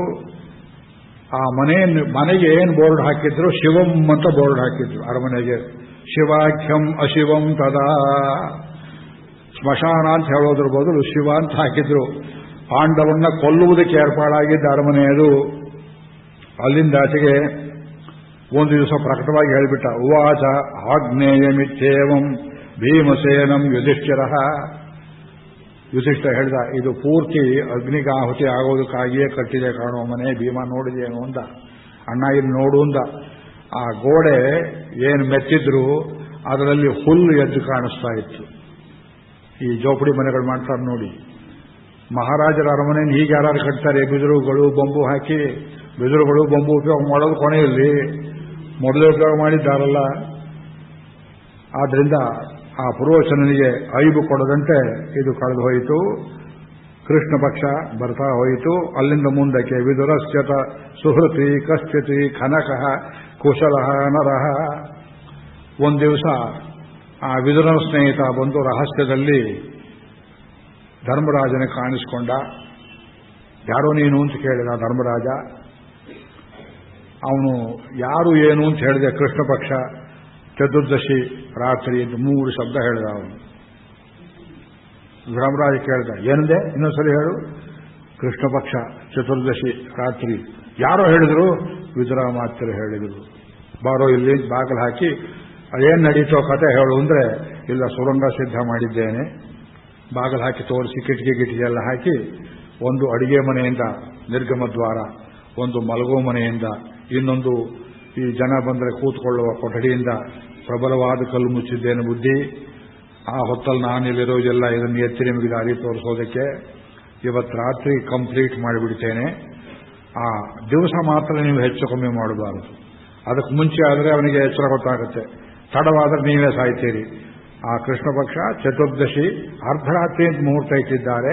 ಅದಕ್ಕೊಂದೆರಡು ಮುಹೂರ್ತ ಮುಂಚೆ ನೀವು ಇದನ್ನ ಕೆಲಸ ಮುಗಿಸ್ಕೋಬೇಕು. ನನ್ನ ಕಂಡ್ರೆ ಕೊಂದು ಬಿಡ್ತಾರೆ, ನಾ ಬರ್ತೇನೆ ಅಂತ ಹೇಳಿ ಹೊರಗೆ ಹೋಗ್ಬಿಟ್ಟ. ಡಿಟೆಕ್ಟಿವ್ ಸ್ಟೋರಿ ಇದ್ದಾಗಿಲ್ವೇ ನೋಡಿ, ಇದು ಬರೆದಾಗಿದೆ ಕಥೆ. ಇದು ಬರೀತಿಲ್ಲ ನಿಮ್ಮ ಕೈಲಾಗುತ್ತೆ. ಹೆಸರು ಬರೆದಿದ್ದ ಕಥೆ. ರಾಮಾಯಣ ಸುಂದರಕಾಂಡವನ್ನು, ಮಹಾಭಾರತ ವಿರಾಟ ಪರ್ವತವನ್ನು, ಈ ಸಭಾ ಪರ್ವದ ಕಥೆ, ಆದಿ ಪರ್ವದ ಕಥೆ ಯಾರು ಬರೀತಾರೆ ಲೋಕದಲ್ಲಿ? 5,000 ವರ್ಷದ ಕಥೆ ಇವತ್ತು ಬರೆದಾಗಿದೆ ಕಥೆ. ಅದಾದ ಮೇಲೆ ಇವರು ಹಗಲು ಅಲ್ಲಿ ಇಲ್ಲಿ ಬೇಟೆ ಆಡೋದು ಮಾಡೋದು, ರಹಸ್ಯದಲ್ಲಿ ನಿಂತ ಕಡೆ ಕೂತ ಕಡೆ ನರ್ವಸ್ ಆಗೋದೊಂದು ಬಾಕಿ ಪಾಪ ಪಾಂಡವರು. ಭೀಮಸೇನ ಧೈರ್ಯ, ನಾನಿದ್ದೇನು ಸುಮ್ಮನೆ ಇರಿ, ಪ್ರತ್ಯಕ್ಷ ಯುದ್ಧವಾದರೂ ಪರವಾಗಿಲ್ಲ, ವಿರೋಚನ ತಾನೇ ಬೆಂಕಿ ಹಚ್ಚೋನು, ಮೊದಲೇ ಜಡ್ಜಿ ಮುಗಿಸ್ಬಿಡ್ತೇನೆ ಅವನು ಅಂತ. ಮೊದಲು ಕೆಲಸ ಕೆಟ್ಟೋಗುತ್ತೆ, ಅವನು ತಂಟಕ್ಕೆ ಹೋಗಬೇಡ ಅಂದ್ರು. ಕುಂತಿಗೆ ಗೊತ್ತಾಯಿತು ಈ ಸಮಾಚಾರ. ಕ್ರಮೇಣ ಹೇಳಿದರು. ಕೋಮಲ ಹೃದಯದವಳು ಎಲ್ಲ ಎದೆ ಬಿಡ್ಕೊಂಡು ಸಾಯ್ತಾಳೋ ಅಂತ. ಅಮ್ಮ ಹೀಗೆ ಸಂಚಾಗಿದೆ, ಹೆದರಬೇಡ, ಚಿಕ್ಕಪ್ಪ ಎಲ್ಲ ಏರ್ಪಾಡು ಮಾಡಿಕೊಟ್ಟಿದ್ದಾನೆ. ಆದರೆ ಇವತ್ತೊಬ್ಬಳು ಅತಿಥಿ ಬರ್ತಾ ಇದ್ದಾಳೆ ತಾಯಿ, ಅದಕ್ಕೋಸ್ಕರ ನೀನು ಅವಳನ್ನು ಸರಿಯಾದ ರೀತಿಯಲ್ಲಿ ಗೌರವಿಸಬೇಕು ಅಂದ ಮೇಲೆ ಅರ್ಥ ಮಾಡಿಕೊಂಡ್ಲು. ಸ್ವಲ್ಪ ಧೈರ್ಯ ಬಂತು. ಕುಂತಿ ಪುರೋಚನಿಗೆ ಹೇಳಿದ್ಲು, ಈ ಕೃಷ್ಣ ಪಕ್ಷ ತುಂಬ ಪ್ರಶಸ್ತವಾದದ್ದಪ್ಪ. ಫಾಲ್ಗುಣ ಮಾಸ ಕೃಷ್ಣ ಪಕ್ಷ, ಮುಂದೆ ಬರೋ ಚೈತ್ರ ಮಾಸ. ಅದಕ್ಕೆ ನಾನು ಸುಮಂಗಲ ಸ್ತ್ರೀಯರಿಗೆ, ಯಾವ ಜಾತಿಯವರಾದರೂ ಪರವಾಗಿಲ್ಲ, ಬಾಗಿನಗಳನ್ನು ಕೊಡಬೇಕು ಅಂತ ನಾನು ಹರಿಸ್ಕೊಂಡಿದ್ದೇನೆ ಶಿವನಿಗೆ. ಆ ಸುಮಂಗಲ ರಾತ್ರಿ ಹೊತ್ರ ಬರಬೇಕು, ಆರಿಸಿದವರನ್ನು ನಾವು ಆರಿಸ್ಕೊಳ್ತೇವೆ, ನಿನಗೇನು ತಂಟೆಗಿಂಟೆ ಬೇಡ ಅಂತ ಉಪಾಯದಲ್ಲಿ ಹೇಳಿ, ತನಗೆ ಬೇಕಾದ ಅರಮನೆಚಾರರ ಮೂಲಕವಾಗಿ 3 ದಿವಸ ಎಲ್ಲ ಕೊಟ್ಟು, ಅಂಥದೊಂದು ಸಂದರ್ಭದಲ್ಲಿ ವಿದುರ ಏರ್ಪಡಿಸಿದ್ದ ಒಬ್ಬ ನಿಷಾದಿ ಕಿರಾತಿ 5 ಮಕ್ಕಳನ್ನು ಕರ್ಕೊಂಡು ಒಂದು ದಿವಸ ಬಂದಳು. ಅವಳನ್ನು ಉಪಾಯವಾಗಿ ಮಾತನಾಡಿಸ್ತಾಳೆ. ಕುಂತಿದೇವಿ, ಯಾರಮ್ಮ ನೀನು? ಯಾರಾದರೆ ತಾಯಿ, ನಾ ತ್ಯಾಗಕ್ಕೆ ಸಿದ್ಧವಾಗಿದ್ದೇನೆ, ನನ್ನ ಮಕ್ಕಳು ಸಿದ್ಧವಾಗಿದ್ದಾರೆ. ಮಾಧವಿ ಅಂತ ಅವಳ ಹೆಸರು. ನಿಷಾದಿ ಪಂಚಪುತ್ರ ಅಂತೂ ತಸ್ಮಿನ್ ಭೋಜ್ಯೆ ಯದೃಚ್ಛ. ಅವತ್ತು ರಾತ್ರಿ ಪುಷ್ಕಳವಾಗಿ ಊಟ ಹಾಕಿದ್ದಾರೆ ಅವರಿಗೆ. ಊಟ ಹಾಕಿದ್ದಲ್ಲದೆ ಅವಳಿಗೆ ಯಥೇಚ್ಛವಾಗಿ ಮದ್ಯವನ್ನು ಕೊಡ್ತಾರೆ. ಇವಳಿಗೆ ಧೈರ್ಯ ಬೇಕಲ್ಲ, ತಾನು 5 ಮಕ್ಕಳು ಸಜೀವವಾಗಿ ಸಾಯಬೇಕಾದ ಧೈರ್ಯ ಬೇಕು, ಸ್ವಲ್ಪ ಬುದ್ಧಿಯೂ ಮಂದಾಗಬೇಕು. ಅದಿಲ್ಲದೆ ನಾನಿಂಥ ಜಾಗ ಮಾಡ್ತಾ ಇದ್ದೇನೆ ಗೊತ್ತೇ, ಪಾಂಡವರಿಗೋಸ್ಕರ 5 ಮಕ್ಕಳ ಜೊತೆ ಊರೆಲ್ಲ ಹೇಳ್ಕೊಂಡು ಬಂದ್ರೆ, ಯಾರಿಗೂ ಹೇಳ್ಬೇಡಿ ಅಂತ ಗತಿ ಏನಾಗುತ್ತೆ ನೋಡಿ. ಅದಕ್ಕೋಸ್ಕರವಾಗಿ ಅದು ಡಬಲ್ ಚೆಕ್ ಆಗಲಿ ಅಂತ ಮದ್ಯವನ್ನು ಕೊಟ್ಟಿದ್ದಾರೆ. ಅದು ಟ್ರೈನಿಂಗ್ ಅವಳಿಗೆ. ಆ ಗಳಿಗೆ ಬರೋ ತನಕ ಸಿದ್ಧ ಮಾಡ್ತಾ ಇದ್ದಾರೆ. ಊರು ಜನ ಎಲ್ಲ ಇದು ತಿಳಿದು ಹೋಯಿತು ಗುಟ್ಟು. ಅಯ್ಯೋ, ಪಾಂಡವರನ್ನು ಸುಡೋಕೆ ಮಾಡ್ತಾರೆ. ಅರಮನೆ ಕಟ್ಟಡ ಕಟ್ಟುವಾಗೆಲ್ಲ ಬರ್ತಾ ಇದ್ದಾರೆ, ನೋಡ್ತಾ ಇದ್ದಾರೆ. ಇಷ್ಟೊಂದು ತುಪ್ಪ, ಇಷ್ಟೊಂದು ಮೇಣ, ಇಷ್ಟೊಂದು ಅರಗು, ಯಾಕ್ರೆ ಅಂದ್ರೆ ಹೋಗ್ರಾಚಿಗೆ ಅಂತ ಬೈದು ಕಳಿಸ್ತಿದ್ದ ಪುರೋಚನ. ಕಟ್ಟಡ ಏನು ರಾಷ್ಟ್ರದಲ್ಲಿ ಕಟ್ತಾ ಇದ್ದಿದ್ದಲ್ಲ, ಇದು ದುರಸ್ತಿ ಕೇಳಲೇ ಇಲ್ವಲ್ಲ. ಮೇಣ ಯಾಕ್ರೆ ಹಾಕ್ತಾ ಇದ್ದೀರಿ ಅಂದ್ರೆ ಪಾಲಿಶ್ ಕೊಡ್ಲಿ ಗೋಡೆಗೆ ಅಂತ ಮಾಡ್ತಿದ್ದೀವಿ, ಏನೋ ಒಂದು ಹೇಳ್ತಾ ಇದ್ರು ಹೀಗೆ ನೆಪವನ್ನ. ಈ ಕಡೆಯಲ್ಲಿ ಬಿದುರಿನಿಂದ ಕಳಿಸಲ್ಪಟ್ಟ ಇನ್ನೊಬ್ಬ ನಾವಿಕ ಒಂದು ದಿವಸ ಬಂದು ಕಾಣಿಸಿಕೊಂಡ ಧರ್ಮರಾಜನಿಗೆ. ಯಾರೋ ನೀನು ಅಂತ ಕೇಳಿದ. ಬುದ್ಧಿ, ಗಂಗಾ ತೀರದಲ್ಲಿ ಆ ಫಾಲ್ಗುಣ ಕೃಷ್ಣ ಚತುರ್ದಶಿ ರಾತ್ರಿ ನಿಮ್ಮನ್ನ ಗಂಗಾ ಆ ಕಡೆಗೆ ದಾಟಿಸುವುದಕ್ಕೆ ನಾವೇ ಸಿದ್ಧವಾಗಿರ್ತದೆ, ನಾನು ಈ ಗುರುತು ಅರಮನೆ ಗುರುತು ಸಿದ್ಧವಾಗಿದ್ದೇನೆ ಅಂತ ಅವನಿಗೆ ಅಭಯವನ್ನು ಕೊಟ್ಟು ನಾವಿಕನು ಸಿದ್ಧವಾಗಿ ಹೋದ. ಇಟ್ಸ್ ಪರ್ಫೆಕ್ಟ್ ಅರೇಂಜ್ಮೆಂಟ್ ಇದರೊಂದು. ಅದಾದ ಮೇಲೆ ಭೀಮ ಆ ರಾತ್ರಿ ಎಲ್ಲ ನಿದ್ದೆ ಮಾಡಿಲ್ಲ. ಪಾಂಡವರಿಗೆ ಹೇಳಿದ, ಮುಂದೆ ಭಯಂಕರವಾದ ಪ್ರಾತಃ ಕಾಲ, ಕಾಲ್ನಡಿಗೆಯಲ್ಲಿ ನಡಿಬೇಕಾಗ್ತದೆ. ಅಮ್ಮ, 1-2 ಗಂಟೆ ಕಾಲ ನಿದ್ದೆ ಮಾಡು, ರೈಲು ಇನ್ಫಿನಿಟ್ಲಿ ಲೇಟ್.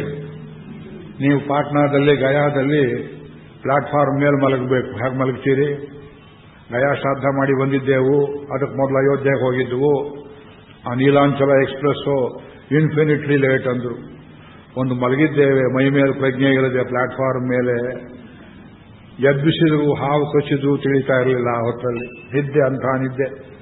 ಭೀಮ ಹೇಳಿದ, ನಾನು ಎಚ್ಚರವಾಗಿರ್ತೇನೆ, ನೀವೆಲ್ಲ ನಿದ್ದೆ ಮಾಡಿ. ಮಗು, ನೀನು ಹೇಗೆ ನಿದ್ದೆ ಮಾಡ್ತೀಯೋ?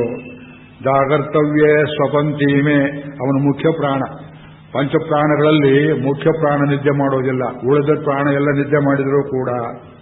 ಇದನ್ನೆಲ್ಲ ವೇದದಲ್ಲಿ ಹೇಳಿದ್ದಾರೆ. ಯಶೋಗ್ರ ವಿಭಜನ್ ತಿಷ್ಠನ್ನಾಹಾರಮಜರ ಕವಿ ಸಂತಾಪಯಿತಿ ಸ್ಪಂದೇಹಂ ಆಪಾದತಲಮಸ್ತಕಂ.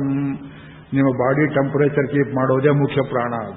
ಸೋಗ್ರಭುಕಿ, ಊಟ ಮಾಡುವಾಗ ಮೊದಲನೇ ಪ್ರಾಣ ಹುಚ್ಚು ಪ್ರಾಣ ವಿಶ್ವಾಹ. ಅಗ್ರಭುಕಿ, ತಾನು ಊಟ ಮಾಡೋದ್ರಲ್ಲಿ ವಿಭಜನ್ 4 ಪ್ರಾಣಗಳು ಕೊಟ್ಟು ಬಿಡುತ್ತೆ. ತಿಷ್ಠನ್ನಾಹಾರಂ ಅಜರಹ ಕವಿ. ಉಪನಿಷತ್ತಲ್ಲಿ ಹೇಳ್ತಾರೆ. ಭೀಮಸೇನ ನಿದ್ದೆ ಮಾಡಲಿಲ್ಲ. ಆ ವೇಳೆ ಬರ್ತದೆ ಅಂತ ಕಾಯ್ಕೊಂಡಿದ್ದ. ಅದಕ್ಕೇನು ವೇಳೆ ಕ್ಯಾಲ್ಕುಲೇಟ್ ಮಾಡೋಕಲ್ಲೇನೋ ಒಂದು ಬೇರೆ ರೀತಿಯ ವ್ಯವಸ್ಥೆ ಇದ್ದಿರಬೇಕು. ಧರ್ಮರಾಜ ಮಾತ್ರ ಅರ್ಧಂಬರ್ಧ ಕಣ್ಣಿಟ್ಕೊಂಡಿದ್ದ, ಏನ್ ಮಾಡ್ತಾನೋ ಏನಾಗುತ್ತೋ ಅಂತ. ಅಣ್ಣ, ಅರ್ಧರಾತ್ರಿಗೆ ಮುಂಚೆನೇ ಈ ಕೆಲಸ ಮುಗಿಸ್ಬಿಡ್ತೇನೆ ಅಂತ ಹೇಳಿದವನೇ ಆ ಕಡೆ ನೋಡ್ತಾನೆ. ಇವರು ಪಾಂಡವರು ಮಲಗುವ ಕೋಣೆಗೆ ಸೇರಿದ ಹಾಗೆಯೇ ಇದೆ ವಿರೋಚನೊಂದು ರೆಸ್ಟ್ ಹೌಸ್. ಆ ಒಳ ಕಿಟಕಿಯಿಂದ ಒಂದು ಪಂಜಿನ ಕೊಳ್ಳಿ ಎಸೆದು ಪಾಂಡವ್ರನ್ನ ಮುಗಿಸ್ಬೇಕು ಅಂತ ಮಾಡಿದ್ದ. ಇವರು ಶಬ್ದವೇ ಮಾಡದೇ ಇದ್ದಂತೆ ಪಾಂಡವರು ನಿದ್ದೆ ಅವನ ಪದೇ ಪದೇ ಕಿಟಕಿಯಲ್ಲಿ ನೋಡಿದೆಲ್ಲ ನಿದ್ದೆ ಮಾಡುವ ಕಾಣಿಸ್ತಾ ಇದ್ರು. 1 ಮುಹೂರ್ತ 2 ಮುಹೂರ್ತ ಮುಂಚೆಯೇ ಭೀಮಸೇನ ಎದ್ದು ಮಂಚದ ಕೆಳಗಿದ್ದ ಆ ಗುಂಡಿನ ಆಕೃತಿಯ ಕಲ್ಲನ್ನು ಸರಿಸಿ ನಕುಲನನ್ನು ಒಳಗೆ ಕಳಿಸಿ, ಅಲ್ಲೆಲ್ಲ ಪಾವಟಿಗೆ ಮೆಟ್ಲುಗಳೆಲ್ಲ ಇದ್ದು, ಮೊದಲು ಹೋಗಿ ನೀ ಹೋಗೋ ನಕುಲ, ಅರ್ಜುನ ನೀ ಹೋಗೋ, ಧರ್ಮರಾಜ ನೀ ಹೋಗೋ, ನೀ ಬರದೆ ನಾನು ಹೇಗೆ, ನೀ ಮೊದಲು ನಡಿ, ನಾ ಬರ್ತೀನಿ ಇಂದ. ಅಮ್ಮ ನೀ ನಡಿ, ಕುಂತಿಯನ್ನು ಕಳಿಸಿದ. ಅಲ್ಲಿ 10 ಹೆಜ್ಜೆಗೆ ದೂರದಲ್ಲಿ ದೀವಟಿಗೆಗಳಿದ್ದವು ಆ ಸುರಂಗದಲ್ಲಿ. ಅಷ್ಟು ಅದ್ಭುತವಾಗಿ ಏರ್ಪಾಡು ಮಾಡಿದ್ದ ವಿದುರ. ಅದೆಲ್ಲ ಆದ ನಂತರ ತಾನು ಇಳಿಯುವುದಕ್ಕೆ ಮುಂಚೆ ಆ ಕೊಳ್ಳಿಯ ಉರಿಗೊಳ್ಳಿಯನ್ನು ತಾನೇ ಸಿದ್ಧ ಮಾಡಿ ವಿರೋಚನ ಇದ್ದ ಕೊಠಡಿಗೆ ಎಸೆದು ತಾನು ಕೆಳಗೆ ಇಳಿದು ಆ ಕಲ್ಲನ್ನು ಮುಚ್ಚಿ ಭೀಮಸೇನ ಒಳಕ್ಕೆ ಎಳೆದು ಹೋದ. ಪಕ್ಷಿಗಳು ಹಾರಿ ಹೋದವು. ಪಾಂಡವರು ಪಾರಾದರು. ಧಗ ಧಗ ಧಗ ಕಟ್ಟಡ ಹತ್ತುಕೊಂಡು ಉರಿಯಿತು. ಊರು ಜನ ಎಲ್ಲ ಯೋಚನೆ ಮಾಡಿದ್ರು, ನಾವು ನೆನೆಸಿದ್ದೇ ಆಗೋಯ್ತಲ್ಲ, ಅಯ್ಯೋ ಪಾಂಡವರು ಸತ್ತು ಹೋದ್ರಲ್ಲ. ಅಷ್ಟೊತ್ತುಗಳು ಬಂದಿದ್ದು ನಿಷಾದಿ. ಸಾಯಂಕಾಲ ಹೊತ್ತಿಗೆ ಅಲಂಕಾರ ಮಾಡಿಕೊಂಡು ಹೂವು ಇವೆಲ್ಲ ಮುಡ್ಕೊಂಡು, ಕೇಟಿಗೆ ಹೂವು ಅದು ಇದು ಮಾಡ್ಕೊಂಡು ಮಕ್ಕಳನ್ನು ಕಳ್ಕೊಂಡು ಅವರಿಗೆಲ್ಲ ಊಟ ಗೀಟ ಮಾಡಿಸಿ ಬೇಕಾದಷ್ಟು ಹೆಂಡವನ್ನು ಕುಡಿಸಿ ಪಾಂಡವರು ಮಲಗಿದ್ದ ಜಾಗದಲ್ಲಿ ಅವ್ರನ್ನೆಲ್ಲ ಕುಂತಿ ಮೊದಲುಕೊಂಡು ಎಲ್ಲ ಏರ್ಪಾಡು ಮಾಡಿ ಸೇನೆ ಕೆಳಗೆ ಇಳಿದಿದ್ದ. ಮಹಿಳೆ ತನ್ನ ಮಕ್ಕಳನ್ನು ತನ್ನನ್ನು ಪಾಂಡವರ ಸಲುವಾಗಿ ಆಹುತಿ ಕೊಟ್ಟಳು. ವಿಷ್ಣುವರ್ಧನ ರಾಜರ ಕಾಲದಲ್ಲಿ ನಮ್ಮ ಕರ್ನಾಟಕದಲ್ಲಿ ಗರುಡರು ಅಂತ ಒಂದು ತರಹ ಸೇವಕರಿದ್ದರು. ಅವರು ಕಾಲಿಗೆ ಖಡ್ಗವನ್ನು ಕಟ್ಕೊಂಡಿರ್ತಿದ್ರು, ಕತ್ತಿ ಹಿಡ್ಕೊಂಡು. ವಿಷ್ಣುವರ್ಧನ ಕಥೆ, ಶಾಂತಲೆ ಕಥೆ ಹೇಳ್ತೇವೆಲ್ಲ ಓದ್ತೀರಿ. ಮಹಾರಾಜರಿಗೆ ಆಪತ್ತು ಬಂದರೆ ತಾವು ಪ್ರಾಣವನ್ನು ಮೊದಲು ಕೊಡ್ತಿದ್ರು. ಮಹಾರಾಜ ಸತ್ತು ಹೋದರೆ ಅವನ ಜೊತೆಯಲ್ಲಿ ಸಹಗಮನವನ್ನು ಮಾಡ್ತಿದ್ರು. ವೀರ ಪುರುಷರು ಅಂತಹ ದೇಶ ಇದು. ಭೀಮಸೇನ ಕೆಳಗೆ ಇಳಿದ. ಆ ಸುರಂಗದಲ್ಲಿ ಸ್ವಲ್ಪ ಹೊತ್ತ ಮೇಲೆ ಕಣ್ಣು ಬಗ್ಗಿಕೊಂಡಿತು. ನಡೆದು 1-2 ಫರ್ಲಾಂಗ್ ನಡೆದ ಮೇಲೆ ಎಲ್ಲಿದ್ದೀರಿ ಅಂತ ನೋಡಿದ್ರೆ ಗಂಗಾ ಇರದ ಶಿವಾಲಯಕ್ಕೆ ಸರಿಯಾಗಿ ಕರ್ಕೊಂಡು ಬಂತು. ಬಾಗಿಲು ಸರಿಸಿದ್ರು. ಅಲ್ಲಿ ಯಾರಿಗೂ ಅನುಮಾನ ಬರೋ ಹಾಗಿರಲಿಲ್ಲ. ನಾವು ಕಾಯ್ಕೊಂಡು ನಿಂತಿದ್ದ, ದಯಮಾಡಿಸ್ಬೇಕು ಅಂತ ಹೇಳಿ ದೋಣಿಯಲ್ಲಿ ಕೂರಿಸಿ ಆ ಕಡೆ ದಡಕ್ಕೆ ಬಿದ್ದು, ಮಹಾರಾಯರೇ ಇನ್ನು ನಿಮ್ಮ ದಾರಿ ನಿಮಗೆ ಅಂತ ಹೇಳಿ ತಾನು ಈ ಕಡೆ ಬಂದು ಬಿಟ್ಟ. ನೋಡ್ತಾನೆ ಅರ್ಧರಾತ್ರಿ ಭೀಮಸೇನ ಕಣ್ಣೆಳೀತಾ ಇದೆ ಕುಂತಿದೇವಿಗೆ. ಯಾವತ್ತೂ ಇಲ್ಲದ ನಿದ್ರೆ ಧರ್ಮರಾಜನಿಗೆ, ಅರ್ಜುನನಿಗೆ, ನಕುಲ ಸಹದೇವರಿಗೆ ಈ ಮಹಾರಾಯ ಕುಂತಿಯನ್ನ ಸೊಂಟದಲ್ಲಿಯೂ, ಧರ್ಮರಾಜನನ್ನ ಒಂದು ಹೆಗಲಲ್ಲಿಯೂ, ಅರ್ಜುನನನ್ನು ಇನ್ನೊಂದು ಹೆಗಲಲ್ಲಿಯೂ, ಕುಂತಿಯನ್ನ ಒಂದು ಕಂಕಳಲ್ಲಿಯೂ, ಇಬ್ಬರು ಸಹದೇವ ನಕುಲರನ್ನ ಇನ್ನೊಂದು ಕಂಕಳಲ್ಲಿ ಇಟ್ಕೊಂಡು ಮಹಾರಾಯ 16 ಮೈಲಿ ನಡೀತಾನೆ ಭೀಮಸೇನ. ಒಬ್ಬ ಭೀಮಸೇನ ಪಾಂಡವರಿಗೋಸ್ಕರವಾಗಿ ಅವನು ಮಾಡಿದ ತ್ಯಾಗ ಅತ್ಯಪೂರ್ವವಾದ ತ್ಯಾಗ. ಇದು ಭೀಮನ ಕಾಂಡ, ಇದು ಆದಿಪರ್ವ. ಮುಂದೆ ಹೆಣಿಂಬ ವಧೆ, ಬಕವಧೆ ಎಲ್ಲ ಅದ್ಭುತವಾದ ಕಥೆಗಳು. ನಡೆದ್ರು. ಎಲ್ಲಿ ಹೋಗ್ತಾ ಇದ್ದೀವ್ಯೋ ಮಗು, ಬಾಯಾರಿಕೆ ಆಗ್ತಾ ಇದೆಲ್ಲ ಅಂದ್ಲು. ಅಷ್ಟೊತ್ತು ಪ್ರಾತಃ ಕಾಲ ಆಗ್ತಾ ಬಂತು. ಇನ್ನೂ ಕತ್ಲೆ ಇತ್ತು. ಒಂದು ಮರದ ಕೆಳಗಡೆ ಈ ಪಾಂಡವರು ಇನ್ನೂ ಆಗೋದಿಲ್ಲಪ್ಪ, ಈ ಸೊಂಟದ ಮೇಲಿದ್ರು, ಹೆಗಲ ಮೇಲಿದ್ರು, ನಿದ್ದೆ ಬರ್ತಾ ಇದೆ, ಬಿದ್ದ್ಬಿಡ್ತೇವೆ ಮಹಾರಾಯ, ಸ್ವಲ್ಪ ನಿದ್ದೆ ಮಾಡೋಣ. ಯಾವ ಊರೋ, ಯಾವ ಕಾಡೋ, ಯಾವ ಮೇಡೋ, ಏನು ಕರ್ಮವೋ. ಕುಂತಿ ತಲೆ ಚಚ್ಕೊಳ್ತಾರೆ. ಏನು ಕರ್ಮ ಮಾಡಿದ್ದೆ, ರಾಜಪುತ್ರರು ದೇವಪುತ್ರರನ್ನು ಹಡಿದು ಇಂತಹ ಕಷ್ಟಕ್ಕೊಳಗೆ ಮಾಡಿಬಿಟ್ಟಲ್ಲ, ನಾವೇನು ತಪ್ಪು ಮಾಡಿದ್ದು, ಹಸ್ತನಾವತಿಗೆ ಬಂದಿದ್ದೇ ತಪ್ಪಾಯಿತೆ. ಅಳ್ತಾಳೆ ಪಾಪ ಕುಂತಿ. ಅಮ್ಮ ಇಷ್ಟು ಸಣ್ಣ ವಿಷಯಕ್ಕೆಲ್ಲ ಹೆದರಬೇಡ, ಚಿಕ್ಕಪ್ಪ ಇದ್ದಾನೆ, ನೋಡ್ಕೊಳ್ತೇವೆ ಅಂತ ಹೇಳಿ ಭೀಮಸೇನ ಸಮಾಧಾನ ಮಾಡ್ತಾನೆ. ಅರ್ಧರಾತ್ರಿ ಇನ್ನು ಮುಗಿದೋಗಿದೆ, ಸೂರ್ಯೋದಯಕ್ಕೆ ಸ್ವಲ್ಪ ವೇಳೆ ಇದೆ. ಕುಂತಿ ಕೇಳಿದಳು, ನಾಲ್ಗೆ ಒಣಗ್ತಾ ಇದೆಯೋ ಮಗು, ಭೀಮ ಸ್ವಲ್ಪ ನೀರು ತಗೊಂಬಾರೋ. ಪಿಪಾಸಾ ಶಾಂತಿಯೇ ಭೀಮಸೇನ ಕರ್ತಕಂ ಜಲಾನೇನ ಒಂದು ಅಧ್ಯಾಯ. ಅಲ್ಲೇನು ಬಿಂದಿಗೆನೆ, ಚೊಂಬೆ, ಪ್ಲಾಸ್ಟಿಕ್ ಬಾಟ್ಲೆ ಏನಿದೆ, ಕ್ಯಾನ್ ಗೀನ್ ಏನಿದೆ, ತರ್ತೇನೆ ಅಂದ. ಹೇಳಿದ್ದಕ್ಕೆ ಪ್ರತಿ ಇಲ್ಲ ಭೀಮಸೇನ, ಉಪಾಯ ಹುಡುಕೋನು. ದೂರದಲ್ಲಿ ಒಂದು ಕೊಳವಿತ್ತು ಕಾಡಿನಲ್ಲಿ. ಆ ಕೊಳಕ್ಕೆ ಹೋದ ಉತ್ತರಿಯವನ್ನು ಪೂರ್ತಿ ನೆನೆಸಿ ತೊಟ್ಟ ಅಂತ ನೀರು ತರ್ತಾ ಆ ತಾಯಿ ಬದುಕಿರುವಾಗಲೇ ವಾಸೋದಕವನ್ನು ಹಿಂಡಿದ. ಸತ್ತವರು ಕೊಡ್ತೇವೆ ಇಂಥ ಪಿಂಡ ನೀರನ್ನು. ಬಟ್ಟೆಯಿಂದ ಹಿಂಡಿದ ನೀರು ಸತ್ತವರಿಗೆ 10ನೇ ದಿವಸದೊಳಗೆ ವಾಸೋದಕ, ತಿಲೋದಕ, ಧರ್ಮೋದಕ ಎಲ್ಲ ಕೊಡ್ತೇವೆ. ಬೊಗಸೆ ಮಾಡ್ಕೋ ಕೊಡ್ತೇನೆ, ಇಲ್ಲ ಬಾಯಿಗೆ ಹಾಕೊಂಡು ಬಾಯಿಗೆ ನೀರು ಹಾಕಿದ. ಸಾಕೆ 1 ಸಲ 2 ಸಲ ತಂದ, ತಾಯಿಗೆ ನೀರು ಅಡಿಕೆ ಆಯಿತು. ಅಷ್ಟು ಹೊತ್ತಿನಲ್ಲಿ ದೂರದಲ್ಲಿ ಒಂದು ಶಬ್ದವಾಯಿತು. ಇನ್ನೊಂದು ಮರದಲ್ಲಿ ಒಂದು ವ್ಯಕ್ತಿ ಮೇಲಿನಿಂದ ಕೆಳಗೆ ಧುಮುಕಿತು. ಭಯಂಕರ ಆಕೃತಿ. ಯಾರಂತ ನೋಡಿದ, ಭೀಮಸೇನ. ಆಹಾ, ನೀವು ಸುಮ್ಮನೆ ಮಲಗಿರಿ, ನಾನು ನೋಡ್ತೇನೆ ಅಂತ. ಅದು ಸ್ವಲ್ಪ ಹೊತ್ತು ವಿಚಲಿತವಾಗಲಿಲ್ಲ, ಇದ್ದ ಕಡೆಯೇ ಇತ್ತು. ಆ ಒಂದು ಕ್ಷಣದಲ್ಲಿ ಅವರು ನಿದ್ದೆ ಕುಂತಿಗಿನಿ. ಇಳಿದು ಬಂದ ವ್ಯಕ್ತಿ ಯಾವುದು ಅಂದ್ರೆ ನಿಮ್ಗೆ ಕತೆ ಹೇಳಿಬಿಡ್ತೇನೆ. ಹಿಡಿಂಬನ ತಂಗಿ. ಇವರು ಎಲ್ಲಿಗೆ ಬಂದಿದ್ರು, ಯಾವ ಊರಿದು? ಊರು ಕೇರಿಯಲ್ಲಿ ದಿಕ್ಕು ನೋಡಿ ಬಂದಿದ್ರೆ. ನಮ್ಮ ಕರ್ನಾಟಕದಲ್ಲಿ ಹಿಡೇಶ್ವರ ಅಂತ ಒಂದು ದೇವಸ್ಥಾನ ಇದೆ, ಯಾರು ಕೇಳ? ಚಿತ್ರದುರ್ಗದ ಬೆಟ್ಟ, ಮದಕರಿ ನಾಯಕನ ಕೋಟೆಯಲ್ಲಿದೆ ಇದು. ಹಿಡಿಂಬನ ಹೆಸರಲ್ಲಿ ಅವನಿಲ್ಲೂ ಒಂದು ಕಟ್ಟಿದ್ದಾನು. ಆದರೆ ಪಾಂಡವರು ಅಷ್ಟು ದೂರ ಬಂದಿರಲಿಕ್ಕಿಲ್ಲ. ಅವರು ಇನ್ನೂ ಬಿಹಾರ ಪ್ರಾಂತದಲ್ಲಿ ಎಲ್ಲೋ ಇದ್ದಾರೆ. ಲಾಲು ಪ್ರಸಾದನ್ ದೇಶ ಅದು. ಆಗ ಲಾಲು ಪ್ರಸಾದ್ ಅಂತ ಹೆಸರಿರಲಿಲ್ಲ, ಹಿಡಿಂಬ ಅಂತಿದ್ರು. ಇನ್ನೊಂದು ಸ್ವಲ್ಪ ಮುಂದಕ್ಕೆ ಬರ್ತಾರೆ, ಬಕಾಸುರ ಅಂತ ಒಬ್ಬ ಸಿಗ್ತಾನೆ. ಆವಾಗ ಅವನಿಗೆ ಲಾಲು ಪ್ರಸಾದ್ ಅಂತ ಹೆಸರಿರಲಿಲ್ಲ, ಬೇರೆ ಬೇರೆ ಹೆಸರಿತ್ತು. ಈ ಹಿಡಿಂಬೆ ನೋಡುವುದಕ್ಕೆ ದಷ್ಟಪುಷ್ಟವಾದ ಆಕೃತಿ. ಮೊದಲೇ ಕತ್ತಲೆ, ಕಣ್ಣು ಕಾಣಿಸ್ತಾ ಇಲ್ಲ. ಹೆದರಿಕೊಂಡು ನಿಧಾನವಾಗಿ ಹೆಜ್ಜೆ ಇಡ್ತಾ ಬಂತು. ಭೀಮ ಕೂತಿದ್ದಾನೆ, ಎಲ್ಲ ಮಲಗಿದ್ದಾರೆ. ಅವಳ ಹತ್ತಿರ ಭೀಮನನ್ನ ಕರೆದಳು. ಭೀಮ ಹೆದರಿಕೊಳ್ಳದೆ ಹೋದ. ಯಾರನ್ನೇನಂತ ಕೇಳಿದ. ಅವಳು ಹೇಳ್ತು, ಆಕೃತಿ ಹೇಳಿತು, ನನ್ನ ಮರದ ಮೇಲೆ ನನ್ನ ಅಣ್ಣ ಇದ್ದಾನೆ ಹಿಡಿಂಬ, ನಿಮ್ಮನ್ನು ಒಬ್ಬೊಬ್ಬರನ್ನಾಗಿ ಕೊಂದು ಮಾಂಸವನ್ನು ತಗೊಂಬ ಅಂತ ಹೇಳಿದ್ದಾನೆ. ನರಮಾಂಸ ಭಕ್ಷಕ ಅವನು. ನನಗೆ ಈ ಕಸುಬು ಇಷ್ಟವಿಲ್ಲ. ನೀ ಯಾರೋ ಗೊತ್ತಾಗಲಿಲ್ಲ, ನೋಡೋಕೆ ತುಂಬ ಸುಂದರವಾಗಿದ್ದೀಯೆ. ನೀನಿಷ್ಟಪಟ್ಟರೆ ನಾನು ನಿನ್ನನ್ನು ವಿವಾಹವಾಗ್ತೇನೆ. ಆಕಾಶದಲ್ಲಿ ಹಾರೋ ಸಾಮರ್ಥ್ಯ ನನಗಿದೆ, ಮಾಯಾಶಕ್ತಿ. ನಿಮ್ಮ 5 ಹೆಗಲ ಮೇಲೆ ಕೂರಿಸ್ಕೊಂಡು ಈ ಜಾಗಾನೇ ಬಿಟ್ಟು ಹೋಗಿಬಿಡೋಣ, ಎಲ್ಲಾದ್ರೂ ಹೋಗಿ ಬದುಕೋಣ. ನಮ್ಮ ಅಣ್ಣನ ಕಾಟ ಇಲ್ಲದೆ ನಿಮಗೂ ಹಿತವಾಗ್ತದೆ. ನೀ ಮಾಡಬೇಕಾದಿಷ್ಟೇ, ನನ್ನನ್ನ ಕೈ ಹಿಡಿಯಬೇಕು, ನನಗೊಂದು ಮಗುವನ್ನು ಅನುಗ್ರಹ ಮಾಡಬೇಕು. ಭೀಮ ಅಷ್ಟು ಆಪತ್ತಿನಲ್ಲಿಯೂ ಸಣ್ಣಗೆ ತನಗೆ ತಾನೇ ನಕ್ಕೊಳ್ತಾನೆ. ಒಳ್ಳೆ ಚೆನ್ನಾಯಿತು. ಅಲ್ಲಿ ನೋಡಿದ್ರೆ ಗುಹೆ, ಬೆಂಕಿ ಹಾಕಿದ್ದಾರೆ, ಇಲ್ಲಿ ಅಂತ ಓಡಿ ಬಂದಿದ್ದೇವೆ. ಇಲ್ಲಿ ನೋಡಿದ್ರೆ ಯಾವಳೋ ರಾಕ್ಷಸಿ ಮೈಗೆಲ್ಲ ಬಣ್ಣ ಗಿಣ್ಣ ಬೆಳ್ಕೊಂಡಿದ್ದಾಳೆ. ಮದುವೆ ಆಗ್ತೀನಿ ಅಂತಾಳೆ. ಇದೇಂತ ಧರ್ಮರಾಜನಿಗೆ ಮದುವೆ ಆಗಿಲ್ಲ, ದೊಡ್ಡವನಿಗೆ.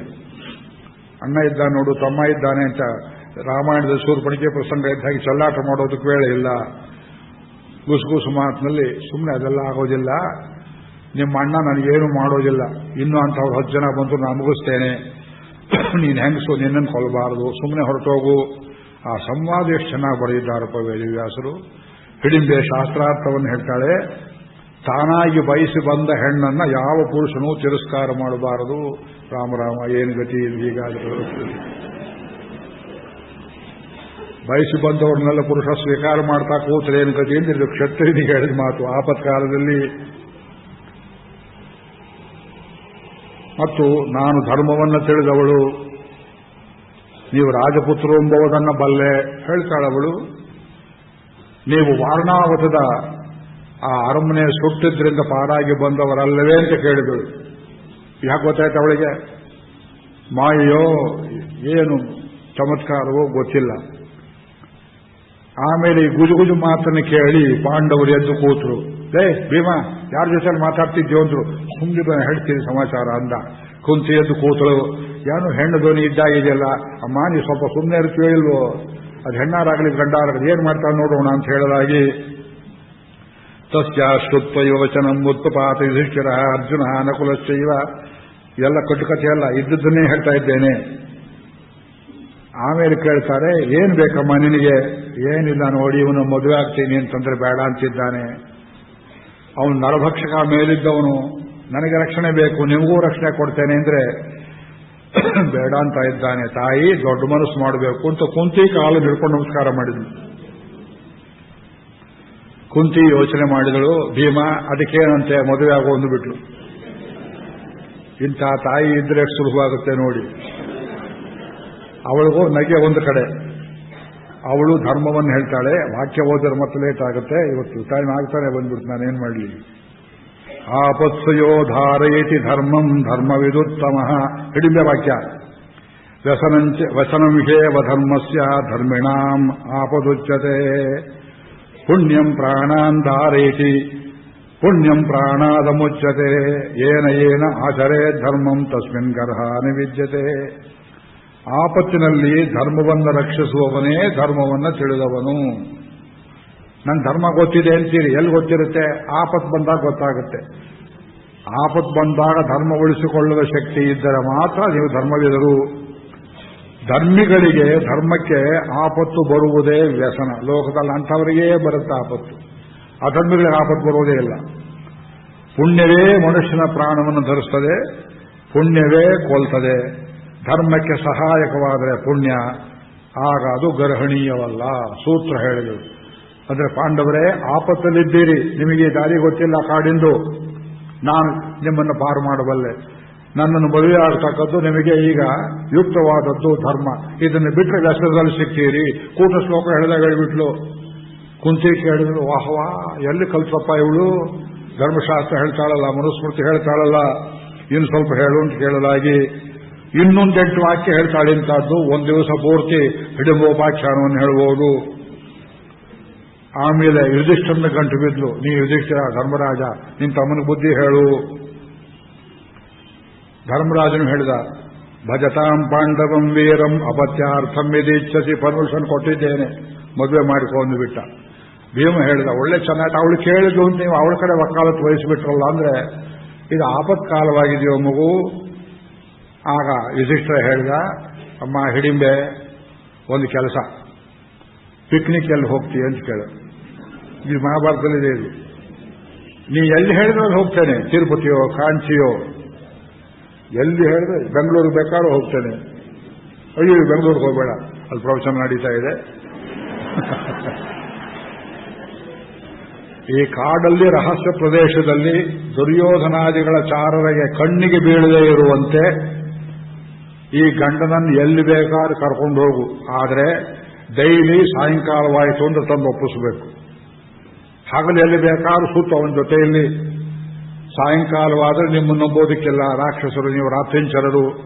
ಸಾಯಂಕಾಲವಾದ ಕೂಡಲೇ ಭೀಮನಂತ ಒಂದು ಒಪ್ಪಿಸಬೇಕು. ಅದಕ್ಕೇನು ಮಹಾರಾಯರಂತಾಗಲಿ ಅಂತಲೂ ಹೀಗೆ ಅನೇಕ ತಿಂಗಳು ನಡೆಯಿತು.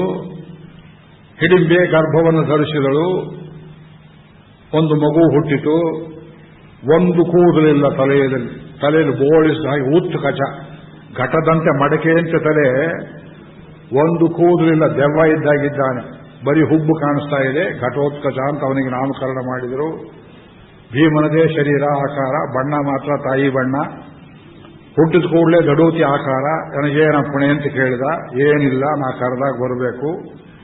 ಅಲ್ಲಿ ತನಕ ಈ ತಾಯಿ ಜೊತೆಯಲ್ಲೆಲ್ಲರಿರು ಅಂತ ಹೇಳಿ ಹಿಡಿಂಬಿಗೆ ಆಶೀರ್ವಾದವನ್ನು ಮಾಡಿ ಪಾಂಡವರು ಮುಂದಕ್ಕೆ ನಡೆದರು.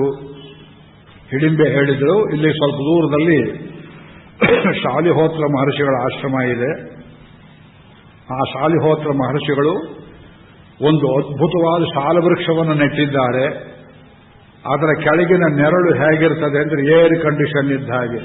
ಚಳಿಯಲ್ಲಿ ಬೆಚ್ಚಗೆ ಇರ್ತದೆ, ಬೇಸಿಗೆಯಲ್ಲಿ ತಂಪಿಗಿರ್ತದೆ. ಅದರ ಪಕ್ಕದಲ್ಲ ಒಂದು ಕೊಳ ಮಾಡಿದ್ದಾರೆ. ಅವರು ಕೊಳ ಮಾಡಿದ್ದಾರೆ. ಆ ಕೊಳದ ನೀರನ್ನು ಕುಡಿದರೆ ಹಸಿವೆ ಆಗೋದಿಲ್ಲ. ಅನ್ನ ತಿಂದಷ್ಟು ಪುಷ್ಟಿ. ಅಲ್ಲಿಗೆ ಹೋಗಿ ಸರಿ ಮುಂದಕ್ಕೆ, ಅಲ್ಲಿಂದ ಮುಂದೆ ಏಕಚಕ್ರಪುರ ಅಂತಿದೆ, ಅಲ್ಲಿ ಹೋಗಿ ಅಂತ ಹಿಡಿಂಬೆ ಹೇಳಿದ್ರು. ಗಂಡನಿಗೆ ಗೋಳು ಮಾಡಲಿಲ್ಲ. ಇದೇ ರೀತಿ ಅರ್ಜುನನಿಂದ ಮುಂದೆ ಒಂದೊಂದು ಮಗುವನ್ನು ಪಡೆದು ಗಂಡನ್ನು ಮುಂದಕ್ಕೆ ಹೋಗೋದಕ್ಕೆ ಬಿಡ್ತಾರೆ. ಆಪತ್ಕಾಲದಲ್ಲಿ ಅನೇಕ ಬೇರೆ ಬೇರೆ ಜಾತಿಯ ಸ್ತ್ರೀಯರನ್ನು ದೊರೆಗಳು ಮದುವೆ ಮಾಡಿಕೊಳ್ಳುವುದು ಈ ಜನಾಂಗೀಯ ಕಲಹ ತಪ್ಪಿಸೋದಕ್ಕೆ ಒಂದು ಸೇತುವೆ ಇದ್ದ ಹಾಗೆ ಅಂತ ಕಾಣಿಸ್ತದೆ. ಮಹಾಭಾರತ ಇದನ್ನೆಲ್ಲ ಅನುಮೋದಿಸುತ್ತೆ. ಅಲ್ಲಿಂದ ಮುಂದಕ್ಕೆ ಏಕಚಕ್ರಪುರಕ್ಕೆ ಬರ್ತಾರೆ. ಒಂದು 2 ಮಾತು, ಇನ್ನೂ 5 ನಿಮಿಷ ಟೈಮ್ ಇದೆ. ಆ ಕಥೆ ಸಂಕ್ಷೇಪದಲ್ಲಿ ಹೇಳ್ತೇನೆ. ಬಕಾಸುರನ ಕಥೆ ಸ್ವಲ್ಪ ದೊಡ್ಡದಾಗಿ ಹೇಳಬೇಕು. ಇವತ್ತು ಕಡಿಮೆ ಅವಕಾಶವಿರೋದ್ರಿಂದ ನಾಳೆ ಅದನ್ನ ವಿಸ್ತಾರ ಮಾಡ್ತೇನೆ. ಈ ಬಕಾಸುರನ ಕಥೆ ಒಂದು ಸಾಂಕೇತಿಕ ಕಥೆ. ನಮ್ಮ ಕನ್ನಡ ಕವಿ ಕುಮಾರವ್ಯಾಸ ತುಂಬಾ ಸೊಗಸಾಗಿ ಬರೆದಿದ್ದಾನೆ ಈ ಕಥೆ. ಮೂಲದಲ್ಲಿ ತುಂಬಾ ಗಂಭೀರವಾಗಿ ವೇದವ್ಯಾಸರು ಪರಿಮಿತ ಶಬ್ದಗಳಲ್ಲಿ ಬರೆದಿದ್ದಾರೆ. ಏಕಚಕ್ರ ಅಂತ ಒಂದು ಊರು, ಒಂಟಿಶಿಲೆ ಮೇಲೆ ನಿಂತಹ ಊರದು. ಏಕಚಕ್ರಮೇಕಧುರಂ. ಸೂರ್ಯನ ರಥಕ್ಕೆ ಒಂದೇ ಚಕ್ರ ಅಂತ ಹೇಳ್ತಾರೆ. ಈ ಏಕಚಕ್ರಪುರ ಅನ್ನೋದು ಎಲ್ಲಿದೆ ಅಂತ ನಾವು ಕೇಳ್ತೇವೆ. ಇದು ಒರಿಸ್ಸಾದಲ್ಲಿ, ಇದಕ್ಕೆ ವಾರಂಗಲ್ ಅಂತ ಹೇಳ್ತಾರೆ. ಈಗ ನಮ್ಮ ಕನ್ನಡದಲ್ಲಿ ಕೆಲವರು ಇದಕ್ಕೆ ವಿಮಾನ ನಮ್ಮಲ್ಲಿ ಇದ್ದ ಅಂತ ತೋರಿಸೋದಕ್ಕೆ ಕೈವಾರ, ಈ ಕೋಲಾರದ ಹತ್ರ ಕೈವಾರ, ಇದು ಬಕಾಸುರ ಇದ್ದ ಜಾಗ ಅಂತ. ಬಕಾಸುರ ಎಲ್ಲ ಕಡೆ ಇದ್ದಾನೆ ಸ್ವಾಮಿ. ಅದರಿಂದ ಅಭಿಮಾನ ಪಟ್ಟು ನಮ್ಮೂರಿಗೆ ಬಾ ಕರೆಯೋದೇನು ಬಂತು. ಬಕಾಸುರನ ಮೇಲೆ ಒಂದು ಸ್ತೋತ್ರ ಬರೆದಿದ್ದೇನೆ, 10 ಶ್ಲೋಕ. ಏನೋ ದುರ್ಬುದ್ಧಿ ಉಂಟಾಯಿತು, ಮಧ್ಯಾಹ್ನ ಮಲಗಿದ್ದಾಗ ಎದ್ದು ಕೂತು. ಬಕಾಸುರ ನಮಸ್ತುಭ್ಯಂ ಸರ್ವವ್ಯಾಪಕ ಭಾರತೆ ಸರ್ವಲೋಕ ಕ್ಷಯೋ ಯಸ್ಯ ಸದಾ ದೀಕ್ಷಾ ಪ್ರಚಕ್ಷತೆ ಪಾರ್ಟಿ ನಿಷ್ಠಾ ಯಸ್ಯ ನಾಸ್ತಿ ರಾಷ್ಟ್ರಭಕ್ತಿ ಪ್ರಜಾಸುಖಂ ಧನಮೇವ ಪ್ರಿಯಂ ಯಸ್ಯ ಶುಕ್ಲಕೃಷ್ಣೌ ನ ಗಣ್ಯತೆ. ಧನಮೇವ ಪ್ರಿಯಂ, ಶುಕ್ಲಕೃಷ್ಣ, ವೈಟ್ ಮನಿ ಬ್ಲ್ಯಾಕ್ ಮನಿ ವ್ಯತ್ಯಾಸವಿಲ್ಲ. ಅದ್ಯ ಮಂತ್ರಿ ಕುತಂತ್ರೀವ ಪುಡಾರೀವ ವಿಪಕ್ಷವಾನ್ ಅಧಿಕಾರ ಪ್ರಿಯೋ ನಿತ್ಯಂ ಶ್ರೀಗಾಲ ಸದೃಶೋ ಭವಾನ್ ಸರ್ವಭಕ್ಷ ಸದಾ ತೃಪ್ತ ದುರಾಚಾರ್ಯರ್ವಿಭೂಷಿತ ಹಾಸ್ಪಿಟಲ್ ವಾ ಶ್ಮಶಾನೋ ವಾ ಕ್ವಾರ್ಟರ್ಸ್ ವಾ ಸಮಯೇವತೆ ಸದಾ ಟಿವಿ ಪ್ರಿಯೋ ದೈತ್ಯ ಸ್ಕ್ಯಾಂಡಲ್ಸ್ ವರ್ತಂತಿ ನಿತ್ಯಶಃ. ತ್ವನ್ನಾಂನ ಆರ್ತ ಜನ ನಿತ್ಯಂ ತ್ವಂ ವೈ ಮೃತ್ಯುಂಜಯೋ ಮಹಾನ್. ನೀ ಸಾಯೋದೇ ಇಲ್ಲ. ಮೃತವಾರ್ತಾಂ ಪ್ರತೀಕ್ಷಂತೆ ತ್ವಂತು ನಿತ್ಯಂ ಪ್ರಭಾಸತೆ ಜ್ಯೋತಿಷ ಪ್ರಿಯ ಧೂರ್ತಾತ್ಮನ್ನಿ ತುಭ್ಯಂ ಭೂಯ ನಮೋ ನಮಃ. ಲಜ್ಜಾ ಭಯಂ ವಾರ್ಯಾದಾತ್ ಅವನ ಕದಾಚನ ಸತ್ಕೋರ್ಟು ಕಚೇರೀಷು ಕಮಿಷನ್ಸು ಜಯಸ್ತವ ಸಿಬಿಐ ವಾ ಎಲೆಕ್ಷನ್ ವಾ ತವ ಪಕ್ಷವಂತಿ ವೈ ಎಂಎಲ್ಎ ಎಂಪೀತಿ ನಾಮಾತ್ವಂ. ಅವತ್ತು ಬಕಾಸುರ, ಇವತ್ತು ಎಂಎಲ್ಎ, ಇವತ್ತು ಅಥವಾ ಕ್ಷೇತ್ರ ವ್ಯತ್ಯಾಸ. ಎಂಎಲ್ಎ ಎಂಪೀತಿ ನಾಮ್ನಾತ್ವಂ ಯತ್ರ ಕುತ್ರಾಪಿ ವರ್ತಸೆ ಗ್ರಾಮೇ ಪುರೇ ರಾಜಧಾನ್ಯಾಂ ಶ್ರಾವತಿ ಬಾಲ ವಿವರ್ಧನ. ಬಾಲ ಬೆಳೆಸೋವನು. ಮಧ್ಯಪ್ರಿಯ ಮಹಾಮಾಯಿನ್ ಸರ್ವರೋಗಧರ ಪ್ರಭೋ ಮರಣಂ ಪ್ರಾಪ್ನುಹಿ ಅದ್ಯೈವ ಭೀಮಹಸ್ತೆ ಭಯಂಕರ. ಇವತ್ತೇನೋ ತೋರಿತು ಹುಚ್ಚು 10 ಶ್ಲೋಕ ಬರೆದಿದ್ದೆ.